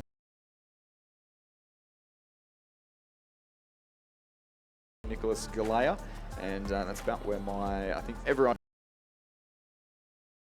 that race. Yeah, the rest all from various parts of Queensland, in fact. So Gabriel Ryan O'Hallows from Brisbane, Keely Adebar St Patrick's from and Georgia Brennan from Rockhampton Girls. And, 100 metres of the course. It is the sculler in the green boat from All Hallows, Gabriel Ryan, the Queenslander, was up by 5 seconds at the 1500 metre mark, and has probably just extended that lead slightly over Loretto Kirribilli's Freya Bateman. Greta Knott sitting back in third place in the yellow boat there, rowing for Stuart Home. And over in lane 7, Georgine Stevenson from Winona, ahead of Rockhampton Girls Grammar. Yep, Georgia Brennan down here in 4th spot. Gabriel Ryan crossing the line there, 8:09.5, so a much quicker time than the previous heat, and certainly not pushed either. Freya Bateman across the line 2nd. The Stuart Home sculler, Greta Knott in 3rd. Rockhampton Girls Grammar's Georgia Brennan in 4th place. 5th.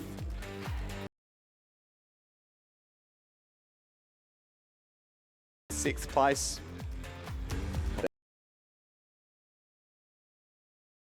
There in 7th place to round out this second heat of the schoolgirls single scull, 2 of 6 in this block of racing. Heat 3 is almost on top of us, so well through the 15, or most crews through the 1500 metre mark now. Over in lane 1, All Saints College in WA, represented by Ella Riches. St Peter's Lutheran in lane 2. That's in Townsville.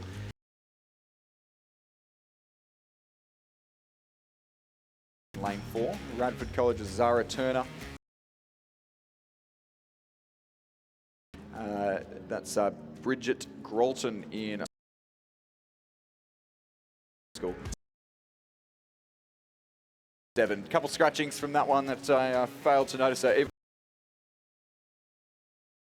Grammar, both not present in this race, and that of Radford College's Zara is only extending that lead as we approach the last few strokes of the race. She's leading from Lily Bragg of St Pat's Townsville.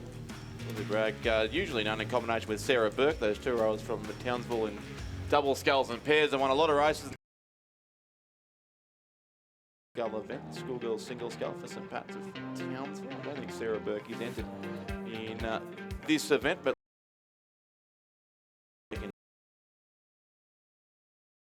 from far north Queenslander there in the top few, but we'll have to see.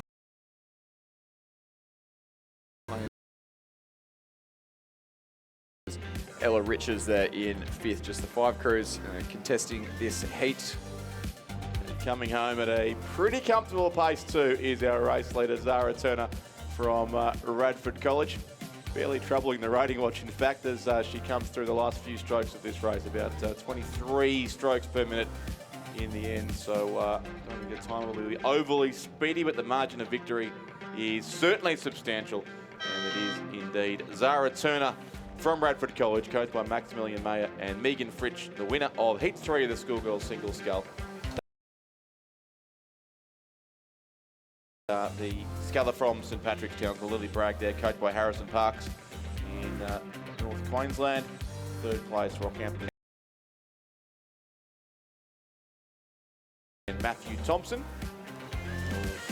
Reasonably spread out here. I own a presentation for Western Australia. Bridget Gralton will be next. She'll finish fourth.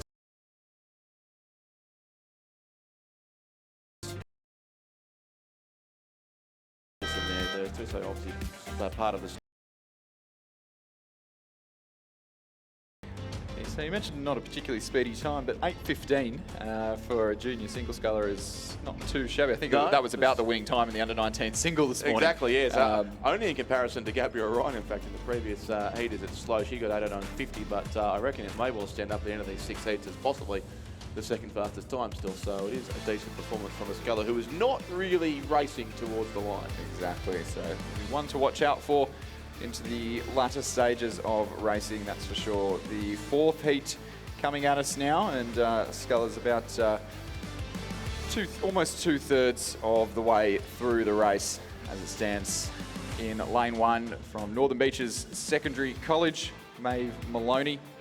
Emily Lang from Loretto Marriotteville in lane 2. Georgia Mortimer from St Luke's Anglican in Queensland in Isabel Scheimer from Brisbane Girls Salford Girls Grammar in All Hallows in lane 6 and 7. It's going the way of coached there by Dario Sportelli, who is week.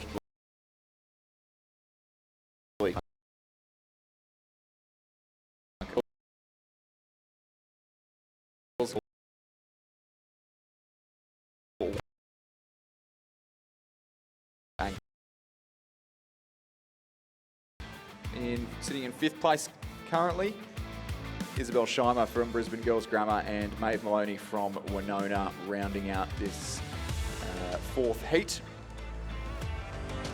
Yeah, so a substantial lead once again to the lead Sculla here, and it is over on the southern side of the course, where Emily Lang of Loretto Marriotteville, who's again had a very busy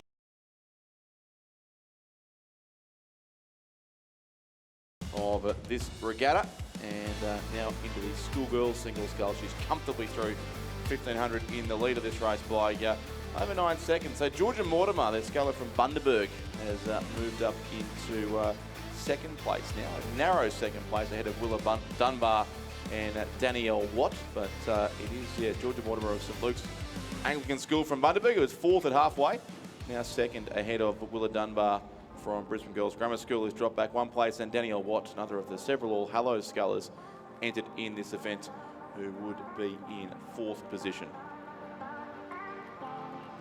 A couple scullers still racing in this one, so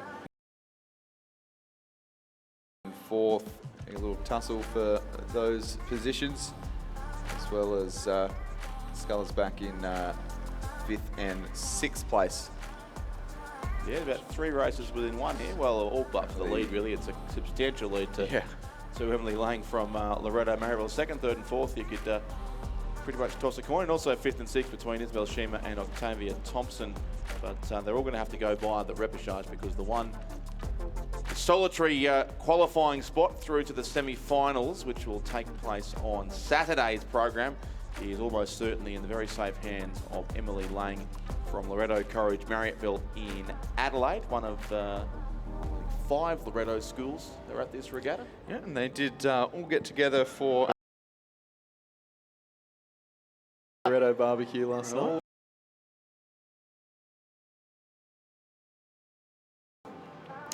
Toorak in Ballarat. Ballarat. Be great to have a race with all those crews side by side. Imagine pulling that in the close finish. All the Loretto. In any case of Loretto College Marriotteville is here too. Georgia Mortimer still just holding off Danielle Watt and Willa Dunbar as Emily Lang comes across and takes the win in this 4th heat of the schoolgirls single. It still looks to be narrowly Georgia Mortimer, the sculler from Bundaberg, but also coming home quickly on this side, it will be Georgia Mortimer. Brisbane Girls Grammar School, Willa Dunbar, the top 4, so 3 Queensland scullers fighting out 2nd, 3rd and 4th. It goes the way of Georgia Mortimer 5th. After that, we'll go to Isabel Scheimer, another of the Queensland scullers, ahead of Shelford's Octavia Thompson in 6th place, and 7th on the far side to Northern Beaches Secondary College, Maeve Maloney. 8:19.81, so again, the 8:15 from the previous race, holding up fairly well for the sculler from Radford College. And 2 heats remain in the schoolgirls single scull.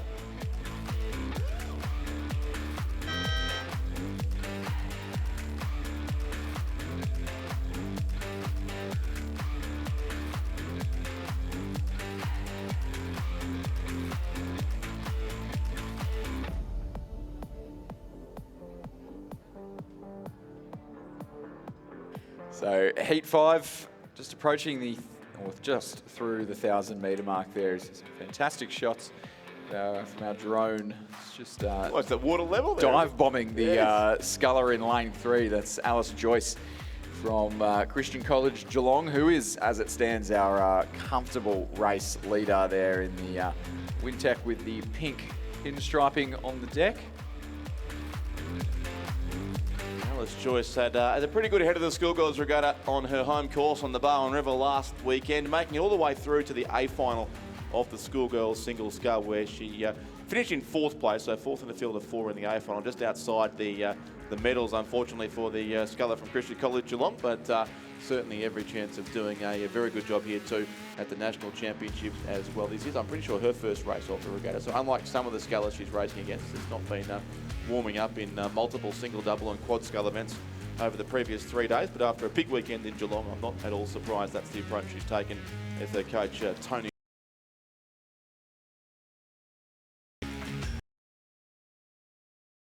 Some girls who did sort of 6 or 7 races last Friday to Sunday, and then have done probably double that again. Right out of fingers to now. I'm just sitting here in the commentary box, Richard. Exactly. Let alone tired thinking about what they're doing. Actually and competing on the course, yes, I know. But yeah, it's been a busy week already for some, and will become increasingly so over these next few days, especially as they progress into the later rounds of this event.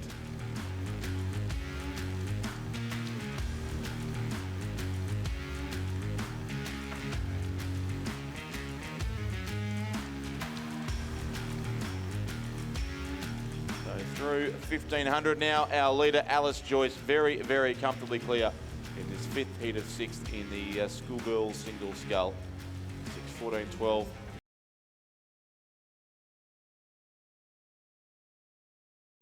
Naylor stops the clock about 17 seconds back in 2nd place. She is racing in lane 2, the Perth Modern School. Eliza Hogg in 3rd, another sculler from Loretto Marriotteville in Adelaide, who won the previous heat. Annika Goodluck of Kelvin Grove School in Brisbane.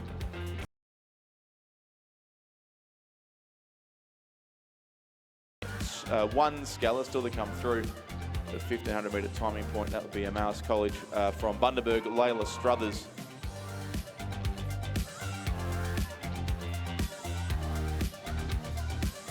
That is Alice Joyce in front. Sculler for the Christian College Geelong, also a member of the Barwon Rowing Club.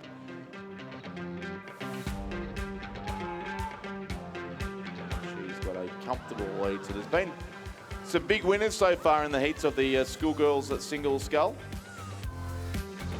Right back to that first heat where Alice McCready from Newcastle Grammar got out in front and has led the field happily all the way down the course. So it sets up some great semi-finals to come in a couple of days. But first, for most of these scullers, there'll be a rather cutthroat repechage round. They'll have to make their way through as well. I was about to say that it has been pretty smooth sailing here for the leaders in the Schoolgirls Single Scull, but definitely looking a little tighter in the next heat to come. We have a little bit of a race on our hands as the sculler from Christian College Geelong completes an all-the-way win. Pretty comfortable row out here on the course. A first race down the course here as the arm goes up in celebration for Alice Joyce, Christian College Geelong. Second sculler across the line will be the one in lane 2 from Perth Modern School, Madison Naylor. About a length and a half clear of the sculler in lane 7 from Loretto Marriotteville, Eliza Hogg. From Kelvin Grove, Annika Goodluck, coached by David Bandas in the Commercial Rowing Club colours there in lane 3. Next across the line.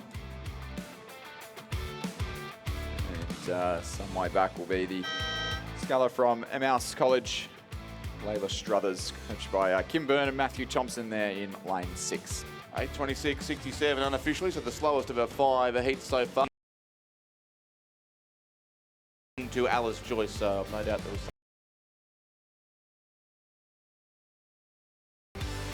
Race 319, our sixth and final heat of the schoolgirl single scull through the 1,000 metre mark. Now in lane 2, we have Elodie Lee from Lords Hill College.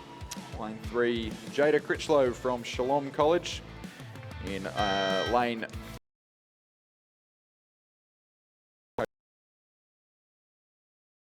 the sole Victorian representative. Indeed. Courtney Davis from Cathedral School in lane 6 and Tyra Jensen from Stuart Home in lane 7. So back at the 500 metre mark, it was still Lily Rose of Cathedral in Townsville and Elodie Lee from Lords Hill. She was right up there as well at the 500 metre mark, but just dropping off the pace there. The margins say 2 seconds at the 1,000.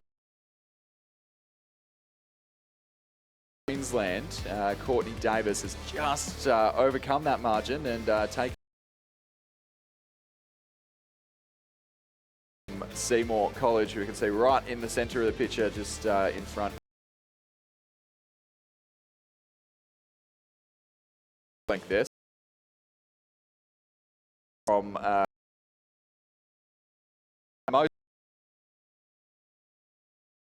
but some very clean acceleration there from the Queensland Scull. The first half of the race, but didn't put the foot down when it mattered in that third 500 metres, and has gone now to a comfortable lead in that red boat. So she at this stage looks directly ahead of Lily Rose Hall-Kraus of Seymour College. Was certainly, unfortunately, subject to a pretty cruel draw a couple of times in the round the draw of crews for heats and quarterfinals of the event, and ended up in the D final of that event, where she rode a pretty speedy time, and is certainly out for redemption here at the National Championships at Penrith. But it looks like she'll have to do the extra race in the repechage as well. So Lily Rose Hall-Kraus there at Seymour College in lane 5, also rose at the Rutherglen Lake Club in Northern Victoria, but she is in second spot. Courtney Davis, our race leader from the Cathedral School. The Elodie Lee from All Hallows School at Hawthorn in Brisbane. Schools in Brisbane, and Jada Critchlow from the Shalom College in Bundaberg, which was one of the first schools I mispronounced when I started doing commentary a couple of decades ago, and I think I may have called them Shalom College a couple of times, and the Shalom parents were very quick and very polite to point out the correct pronunciation of that school, and I've never forgotten after about 20 years or so. Yeah, I've never forgotten how to pronounce Gippsland grammar after, I believe, and,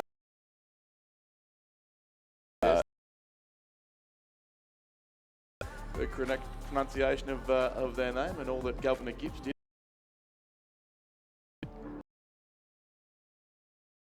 Is Courtney Davis of the Cathedral School, who's gone in, I think it is just a red boat, isn't it, Chris? I'm not seeing pink there, am I? Or is that red, maybe, just getting a... It does have, yeah, a tinge of that. I'm not sure if that's a light cherry kind of shade. Whatever it is, it's going to win this sixth and final heat of the schoolgirl single scull. Good row there from Courtney Davis of the Cathedral School in Townsville. Second place to Lily Rose Hall-Kraus of Seymour College in Central Victoria. Third will be Lords Hill sculler Elodie Lee on the southern side of the course. Fourth place, the Stuart Home sculler with the bright green cap. That is Tyra Jensen. And fifth to Jada Critchlow of Shalom College, who is coached by... Concluded in the schoolgirls at single scull. And we have an equally big field in the schoolboys single scull again to get underway. Yep. We should just confirm the time there of the last of our heats as well. It was 8:22.64 for the sculler from the Cathedral School, which by my rough maths does put the Radford College sculler from a few races ago and also Gabrielle Ryan of All Hallows as the fastest two qualifiers through. Zara Turner of Radford and Gabrielle Ryan from All Hallows.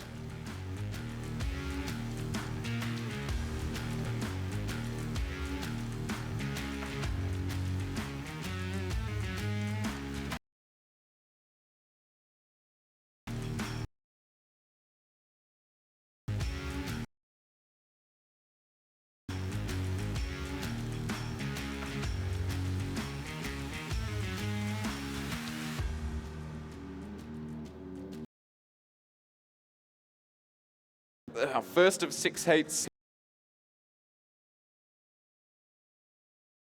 here in the school.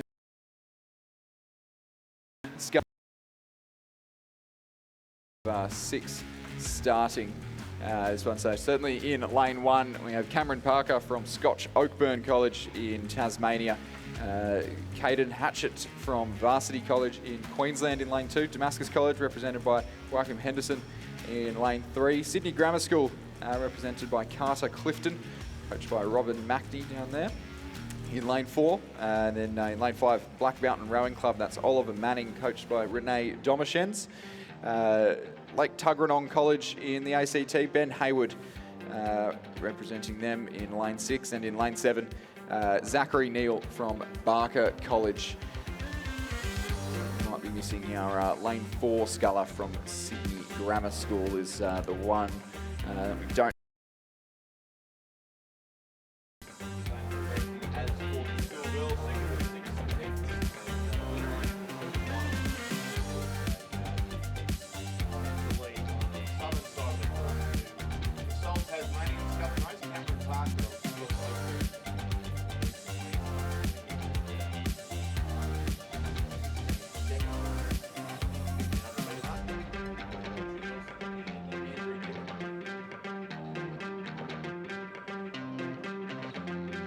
So it is the Scotch Oakburn sculler. Far side of the course, who had about 15 seconds after 1,500 metres and leads comfortably. Cameron Parker, coached by Jim Wilson and Andrew Dick, ahead of and then racing for third spot, Varsity College from the Gold Coast.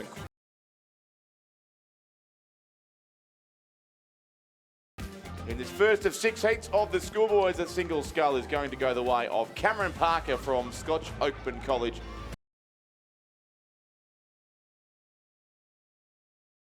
Second will be the Lake Tuggeranong sculler, Ben Hayward.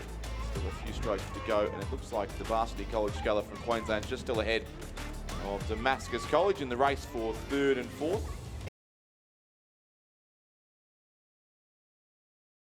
Places Ben Hayward comes across. He'll have to go into the repechage tomorrow in this event. It's almost a dead heat there for third and fourth. Maybe just still Caden Hatchett of Varsity College ahead of Joachim Henderson from Damascus. But they'll both go to the repechage in any case, as will Zachary Neal from Barker College, lane 7. Black Mountains Oliver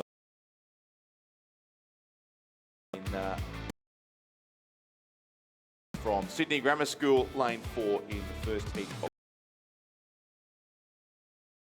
26.34 for our race winner from Scotch. So we were chatting about Barker College.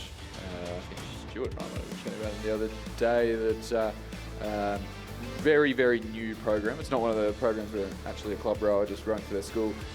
Is a formal rowing program, the co-educational school in northern Sydney, and have a massive program considering 2 years. I think about 60 rowers already, headed up by Sarah Ellis out of Drummoyne Rowing Club, and still getting off the ground in terms of results, but the numbers are certainly there, and that.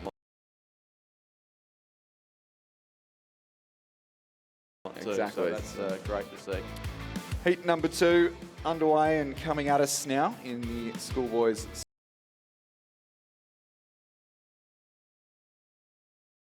Once again, Brisbane State High in Redmond.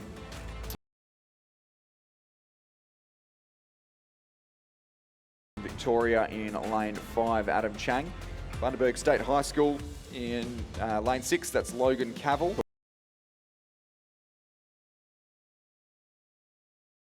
Victoria in lane 7. And at the halfway mark, it was Finn Redmond from Adelaide High, coached by Joanne Malcolm, who led by just 1.5 seconds from Reese Davey of Bacchus Marsh Grammar. And in turn was only about 1.5 seconds up on Logan Cavill of Bundaberg State High School. So once again, only one through to the semi-final, with the remainder of the placings having to fish again in tomorrow's repechage. And I am amazed I've made it all the way to Thursday. I've only said fish again twice this entire regatta. We're required to get the quota up, use them as often as we can. The Joe Malcolm, Coach Sculler, who leads it, and I've ever called before, but that's Ballarat. But he's a member of the Essendon Rowing Club. So he rows on the Maribyrnong River in the inner west of Melbourne, but obviously a student also at the Bacchus Marsh Grammar School, and he sits there in second place. Logan Cavill of Bundaberg State High, and then on the other side, Ewan Johnson from Brisbane State High School. Haileybury's Adam Chang in lane 5, and Sydney Secondary College Dylan Lee in lane 4. But just the winner to go through here. It continues to be the South Australian sculler Finn Redmond there, through 1,500 metres with a lead of almost 6 seconds, in fact. So certainly went away pretty strongly in the third 500 metres. Decisive move there in the championship quarter of the race. The qualifying quarter of the race, given that we're just progressing in the heat. The heat winning quarter, possibly, yes. Although in a lot of these heats, as we've seen, and particularly, of course, in school racing, this is so often the case, the early leader is the sculler or the crew who does remain the school single sculling. So Finn Redmond leading it for Adelaide High School, and in fact his cap looks rather orange from here, not yellow as it is on screen, so it's definitely a bright orange cap of the Adelaide High Sculler. Very similar cap to me was able to mention Churchy for a change, but yeah, Churchy and St Margaret's did pioneer the orange caps after, well, St Margaret's especially after an unfortunate syndicate incident back in the very early 2000s, and it's great. Got all the way to Thursday. I apologise. You started it, so I was able to go from there. In any case, Finn Redmond across for Adelaide High. Reese Davey in second place for Bacchus Marsh Grammar Rowing in the black and red there of the Essendon Rowing Club. Third place, Logan Cavill from Bundaberg State High. Fourth will be Brisbane State High School. Narrowly, I think Ewan Johnson just ahead of Haileybury's Adam Chang, who's a member of the Hawthorn Rowing Club as well. And sixth spot will go to Dylan College. 7:27.9. And the opening heat, but with 12.29 seconds from first to second, again, we can't take too much from those times. I think Dylan Lee, that might be his fourth run down the track today. Racing in the single, the pair, lightweight pair, and the quad, and this one, I believe. I'll be corrected on that one, but heat 3. This race. Over in lane 2, we've got Sam Young from Scotch College in Adelaide. Lane 3, Sebastian Willis-Hell from Pembroke School. Lane 4, we've got Charlie Patrick, Cathedral in Townsville. Jack McCook from the Armidale School in lane 5. Lars Brown from Brendan Shaw in Tasmania in lane 6. And Tommy Poulton from Kinross at Wallaroy in lane 7. And slightly different fluoro hat for you, Richard. A fluoro green bucket hat on Jack McCook of the Armidale School. Do love to see it, not just high vis, but variety as well. So that is, I think the Armidale School, they won the very first race of this regatta way back on Monday morning when I was still driving up here somewhere near Albury. Isabella Henderson taking out the heat there and having a real tussle, I think, in the B final of the under-17 single scull this morning. And I've got to say, one of the most dedicated rowing programs in New South Wales. It is an 8-hour drive, and they do it just about every week. They have been at almost every regatta this season, and being well acquainted with the drive to the northwest of New South Wales, I can say I don't want to do it every week.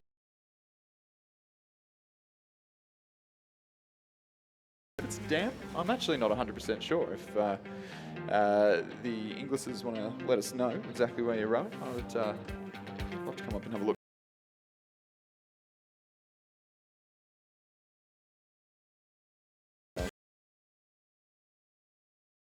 Kinross Wallaroy, is it? Out in front of him, but the other of the regional skills from the other direction of New South Wales. Yep, from central west of New South Wales. Have a comparatively short commute then to get here. Yeah, just 4 hours or so. Probably a little bit less from here actually, but 4 hours. But they are another school that are very dedicated in their travelling and here almost every single regatta of the school and club calendars, and one which is has been very successful in the past and already some success throughout this regatta. And the headmaster, Andrew Parry, is also very often seen here supporting the rowers. I think there's a quad named after him as well. Yeah, some of the noisiest crowds of rowers and supporters too. Their crews and scullers is racing, but yes, the support for Kinross certainly is noticeable. Out here in the third heat of the schoolboys singles go with Tommy Poulton, 9.99 seconds ahead of his regional New South Wales counterpart Jack McCook, which will be his first run down the course here this afternoon as well. I believe there's a schoolboy quad from the Armidale School and a couple of sprint quads as well.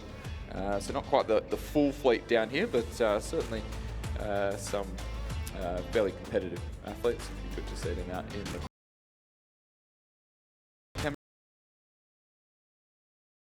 currently back in third place at this point, Sam Young from Scotch College in Tasmania. Scotch Adelaide, of course, the only Scotch college at this regatta, given that Scotch Melbourne are busy with the head of the river to race on a Saturday at Ngambie, so unfortunately we won't see the usual, the bright red of Scotch College who are not. Got joke burn. Exactly. So I was thinking we had the Loretto barbecue last night. Small. It'd have been missing a few, but certainly we have some pretty similar yellow colours, in fact, with Scotch of Adelaide. A good race delivering a second, third and fourth here. The Armidale School Scullers still in second place. Sebastian Willis-Hell of Pembroke, Sam Young of Scotch Adelaide, but the distinctive blue boat of Kinross Wallaroy School from Orange in New South Wales. Tommy Poulton will be across in a couple of strokes time for another convincing win here in the heats of the schoolboys single scull. So Kinross Wallaroy in first place. The bright green bucket hat of the Armidale School on Jack McCook will be across in second. And then third, Scotch College Adelaide, Sam Young will just hold on ahead of Sebastian Willis-Hell of the Pembroke School, the two South Australians side by side there. And then the Brendan Shaw College from Devon position on lane 6. Time there is 7:51.04. Our race winner, Tommy Poulton from Kinross Wallaroy. Heat 4 underway now and approaching the 1,000 metre mark, just about to come through the 1,000 metre mark now, as you can see on the screen. James Clark from St Patrick's College in Victoria in lane 2. Elliot Renton Gibb from Christian College Geelong in lane 3. Harry Coddington from Northern Beaches Secondary College in lane 4. Thomas Bartels from Ignatius Park College in Queensland in lane 5. Kieran Redding of Shenton College in Western Australia in lane 6. Kit Mueller from John Curtin School in lane 7. It was Harry Coddington from Northern Beaches Secondary College. So most of his time rowing under the Mossman Rowing Club flag and coached by Tom Schramko and Kieran Kabelke. And he is our race leader at the halfway mark. Comfortable 6.5 seconds up on James Clark from St Patrick's College in Victoria. Elliot Renton Gibb, his fellow Victorian there, just under 2 seconds back in third. Thomas Barr. About 4.5 seconds back, who's narrowly chased by both Kieran Redding from Shenton College and Kit Mueller from John Curtin School. The two Western Australians having a good tussle, trying to get themselves up into 4th place. That's the first only here once again to go through to the semis here directly from this 4th heat of the schoolboys single sculls. The semi-finals on Saturday's program. All of the school semis will be raced later in the day on Saturday, in between the finals earlier in the day and the sprint regatta, of course, to come on a Saturday afternoon, which I think we're all looking forward to. The sprint regatta, always one of the highlights of the national championship. The forecast looks good for Saturday afternoon. Hopefully the power stays on, unlike what happened at Lake Barrington a couple of years ago.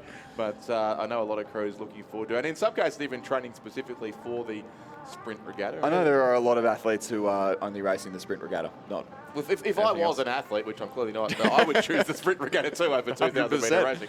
It's pretty. Oh, you can be lured back still? For a sprint. Oh, okay, for the right fee. Available for gunfire. I know the Victorian lightweight women's quad scull is racing the sprint regatta too. Was a warm up for back to get on weight for that, down to 59 kilos. Yeah, I guess the same rules do apply. I'm not sure in the, yeah, well, there's not actually a lightweight event. No, there's not a lightweight event. Oh, I'll be fine. In the quad, but sure, yeah, so a light warm up before they race the interstate regatta on Sunday afternoon. I think the West Australian Kings Cup doing the sprint men's 8 as well, as they do almost every year in that event. And the school quads, as expected, at capacity. Absolutely, in yeah. the sprint regatta. We actually missed out on entering the quad for that, being at capacity. Oh dear. Even with everyone you know, you couldn't get a crew. So clear your calendars for Saturday afternoon on the live stream. The action is thick and fast. It's great rowing to watch. It's action-packed and a lot of fun coming up on Saturday afternoon. But, leading here into the final strokes of this 4th heat of the schoolboys single scull continues to be the sculler from the Northern Beaches Secondary College in New South Wales, Harry Coddington, our race leader, and then across to the far side, the sculler from Geelong, St Patrick's College, Ballarat I should say, St Patrick's Ballarat of course, James Clark, coached by Jamie McDonald and Paul Blanchfield. In one of 2 St Patrick's schools, at least at this regatta. St Patrick's Townsville have been busy.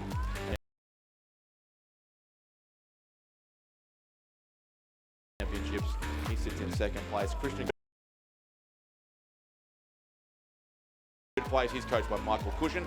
And then a really good race for 4th and 5th too, between Kieran Reading, Thomas Bartels and Kit Mueller as well, who are all going to go to the repechage, but the order yet to be sorted out. But an easy win once again to Harry Coddington of Northern Beaches Secondary College, about 2.5 lengths ahead of James Clark from St Patrick's Ballarat, who will finish 2nd. 3rd will go to Elliot Reading, and then they swamp home for 4th, 5th and 6th. It'll be Kieran Reading 4th, probably Thomas Bartels 6th place. They raced all the way to the line, regardless of the fact they'll be racing repechages, but a win there certainly. 32.81 his time, about 20 seconds faster than the previous heat. Not to discredit him, I think he probably is the quickest sculler out of the lot, but pretty direct tail breeze now down.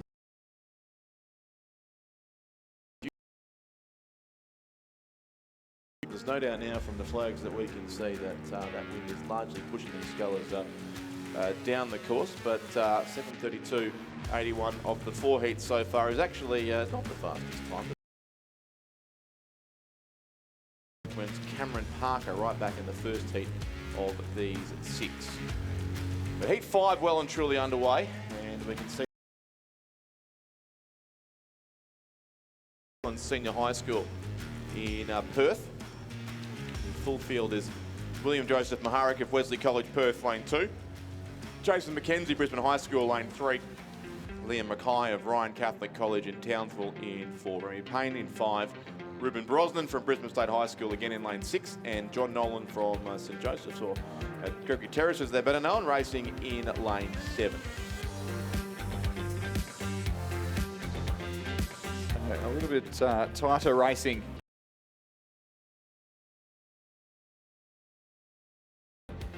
turn your nose up about from Remy Payne from Churchlands Senior High School, but you don't come all the way from Western Australia. Holds off the charge from Jason McKenzie and Ruben Brosnan, both of Brisbane State High School. Fellow West Australian William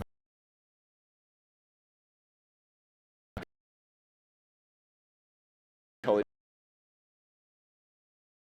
Wesley again busy with a Head of the River race on Saturday, which is fortunate timing for those of us who'd like to be at both regattas at the same time, but largely unavoidable due to the early arrival of Easter this year and the current structure of the Victorian regatta calendar, which meant they had to choose Head of the River over the National Championships. Two sculls here from Brisbane State High School as well, who are coming down the course, and their members. A very good race at what we think will be the Olympic course for 2032 at Lake Warralong. Back a couple of weekends ago, they finished in 4th place there at Brisbane State High, their best result in many years, behind the Southport School, Brisbane Grammar. Both coached by Tom Riles, the first 8 coach at State High, and Tom Herborn, the fairly new director of rowing at that school. Remy Payne, but still in front for Churchlands Senior High School of Western Australia. He's coached by Kevin Neville, and his lead is now out to 1.59 seconds. Brisbane State High School. It is Ruben Brosnan who's actually moved up from 3rd to 2nd, ahead of Jason McKenzie. John Nolan of Gregory Terrace in 4th place. William Joseph Maharik of Wesley College and Liam Mackay of Ryan. It's 5th of 6 heats of the schoolboys at single scull. Both sculls really going for it now into the finish. We may come right down to the grandstand with Remy Payne from Churchlands Senior High having led all the way, and now under threat from a fast charging Ruben Brosnan of Brisbane State High. So the shoulder.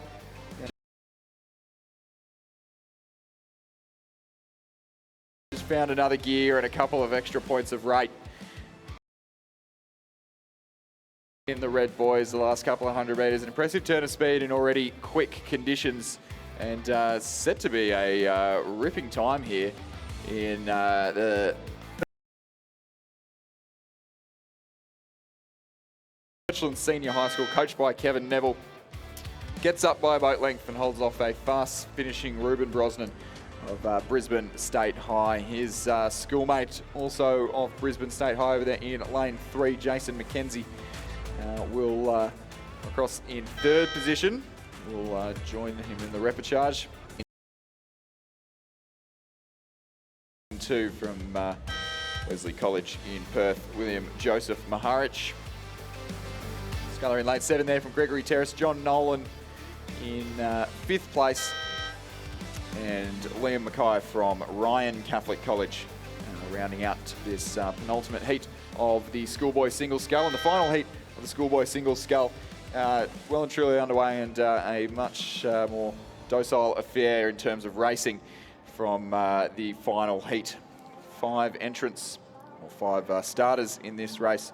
Finn Parr from Emhouse College in Queensland over in lane 2. Josh Dallimore from Redham House in New South Wales, so the Glebe Sculler in lane 3. James Rutsis from St Patrick's Sutherland in lane 4. Luca Mercury from Albert Park College in Victoria in lane 5, and Henry in lane 7, who is our very clear race leader as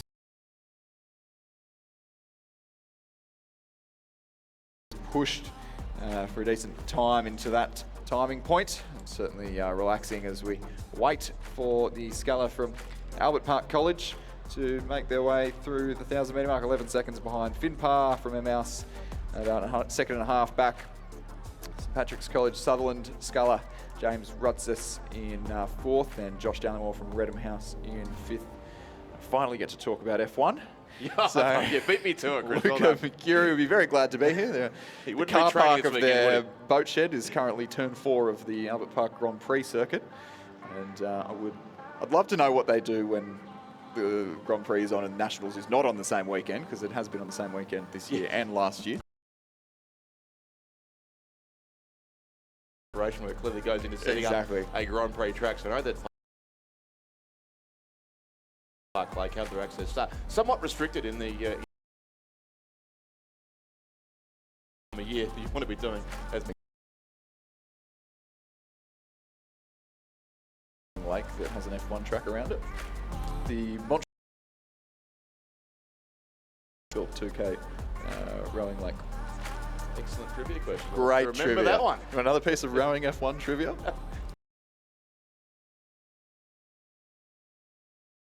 Engineer for Oscar Piastri and the McLaren teams, Tom Stallard, who won a silver medal at the London Olympics for Great Britain in the men's 8.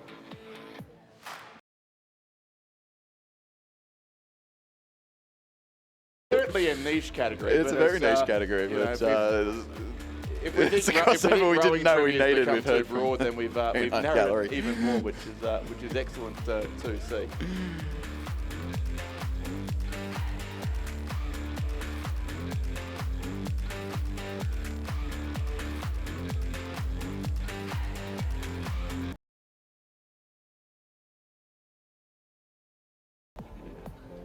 So I've just been making notes here for Make's Trivia Night, but we watch as still the sculler from Cathedral Townsville continues down the course there, comfortably in front of Henry Chin, coached by Imogen Greg Connor for the Cathedral School in Townsville. Worked on into their previous heat, which was won in a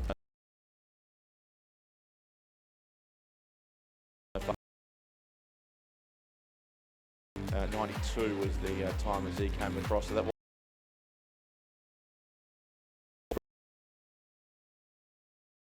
remain that way as we see Henry Chin leading down at a pretty leisurely pace here ahead of the rest of the field, headed by Luca Mercuri of Albert Park College and then Finn Parr of Mouse College from Bundaberg.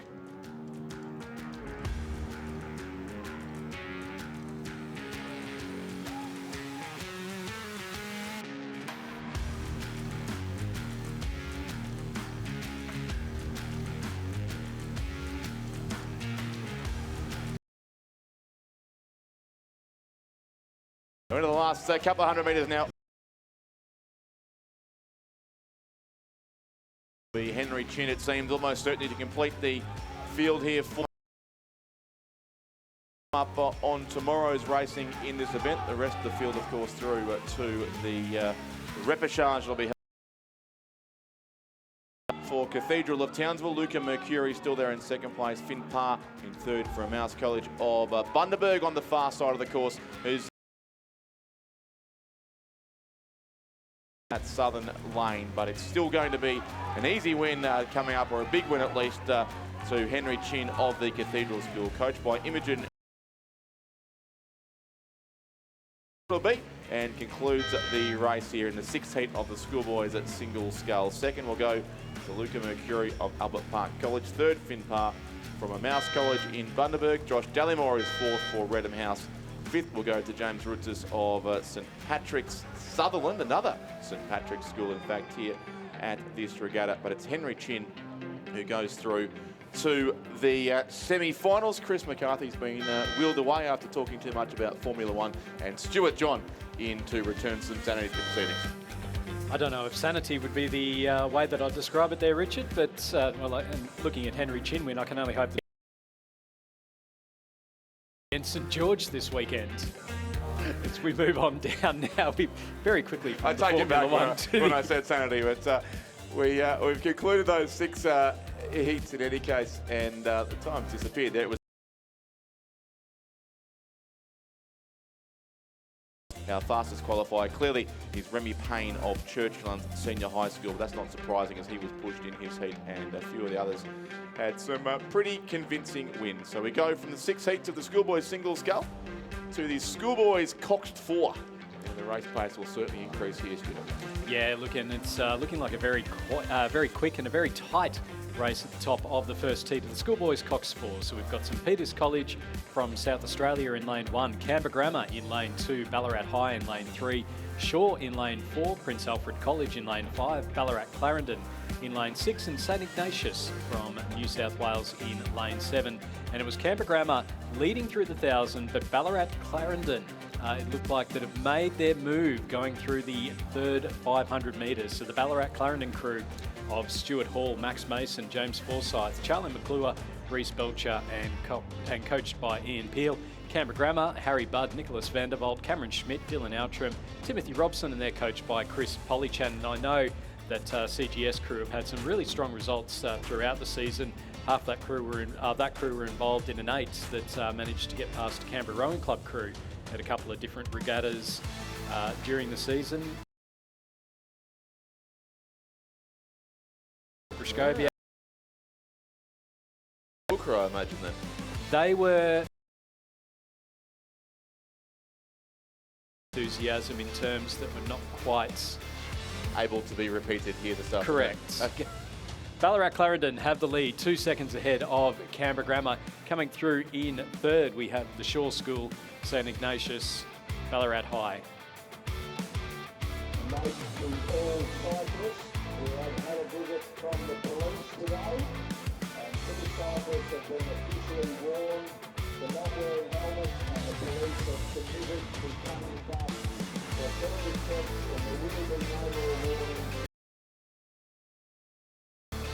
You mentioned, Chris, the crew from Ballarat Clarendon College. They were involved in a very close header-like tussle with St Patrick's of Ballarat 4 weeks ago, a race that St Patrick's won by 0.18 of a second in a very, very tight finish. So they're out for revenge here at the Championships a few weeks further back again. So they're in good form, this crew from Ballarat Clarendon. They do look now to be the leaders ahead of Canberra Grammar School on the other side of the course. But top 4 here will go through to the semi-finals. Yeah, we've got an interesting race going on for that 4th and final qualification position. So just having a look across, we've got the Shaw School looking like they're sitting in 3rd place, and then Ballarat High sitting in 4th, and then New South Wales also battling it out for that 4th spot. Canberra Grammar 250 metres, Ballarat Clarendon giving a little bit of push. A heat win for Ballarat Clarendon in the Schoolboy Cox 4. 2nd place will go to the crew from Canberra Grammar, just taking it easy towards the line there. 3rd place will go to lane 4. That's the Shaw School, Sam Wiles, Ethan Nam, Hamish Bergen, Henry Faddy and Callum Zhu. And then the 4th and final qualification position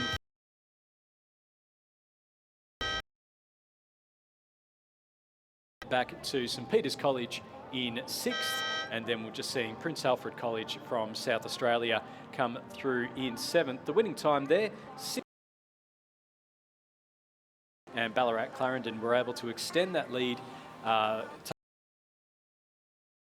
meters and extend it out to just under 4 seconds.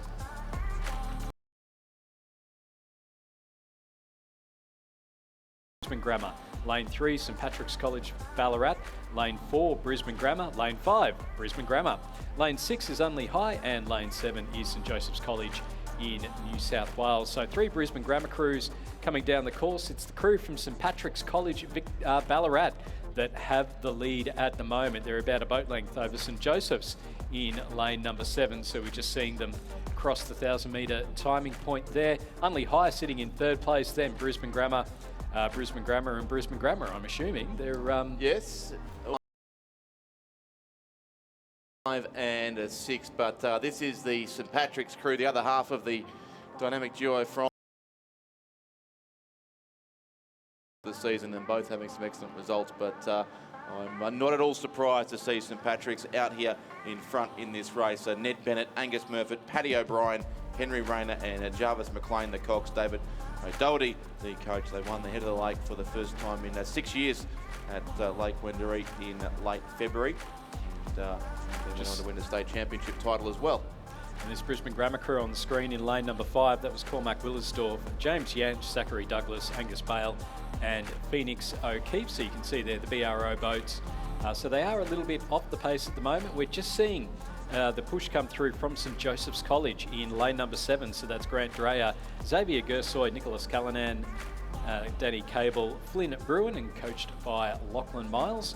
And then to their left-hand side, we've got Unley High from South Australia, Patrick Lee, Christian Yates, Rio Manning, Bailey Hancock, Jessica Lobban is the coxswain, and they're coached by Tim Whitburn. Note that Richard Powell's listed as coach along with Daniel Horsley of the Brisbane Grammar School crew on lane 4 here, and they've got another crew on the next heat, also coached by Richard Powell and Daniel Horsley. That will be the two halves of the Brisbane Grammar School first eight, and I'd imagine either a second eight or a year 11 first eight are the other two crews.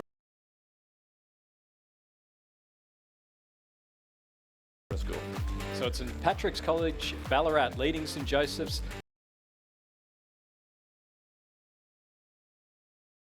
For Brisbane Grammar in lane number 5, 4th and 5th. And again, we're seeing these beautiful drone shots. So we've got a wide variety of cameras and camera angles for the rest of the regatta. We've got the number of action shots that have gone from the BRO boats. Going to have the camera van was warming up, I think, earlier today. Facilities will be in place to record or to film each race from the side of the course, from the northern bank, which is why that reminder to cyclists to avoid the northern bank is critical. That road needs to be kept clear from the van on the side of the path. A brilliant view from above is always compelling. To the heads of the rowers there on the bow of that St Patrick's boat, or at least so it appeared from that particular shot in any case. Well clear for, and also on this side, Unley High and St John in this race, but they may well end up 4th in the end. All 4 are going to go through to the semi-finals in any case. Going across to record a comfortable win, the crew from Ballarat. So lane 3, St Patrick's first. It'll be St Joseph's of Brisbane in second place. 3rd to Unley High from Adelaide. 4th, Brisbane Grammar School, lane 4. And the next 2 crews from Brisbane Grammar will come home. Lane 5 will take 5th spot. Lane 2 will finish in 6th, and they'll go in the schoolboys top cox 4. Our top 4 crews. Patrick's College, a time of 6 minutes 41.91, so it was a few seconds slower than the Ballarat Clarendon crew in heat. Were in that first team. No, indeed, and we know in a sense that times don't mean a great deal in rowing, but I reckon they'll both be looking very carefully at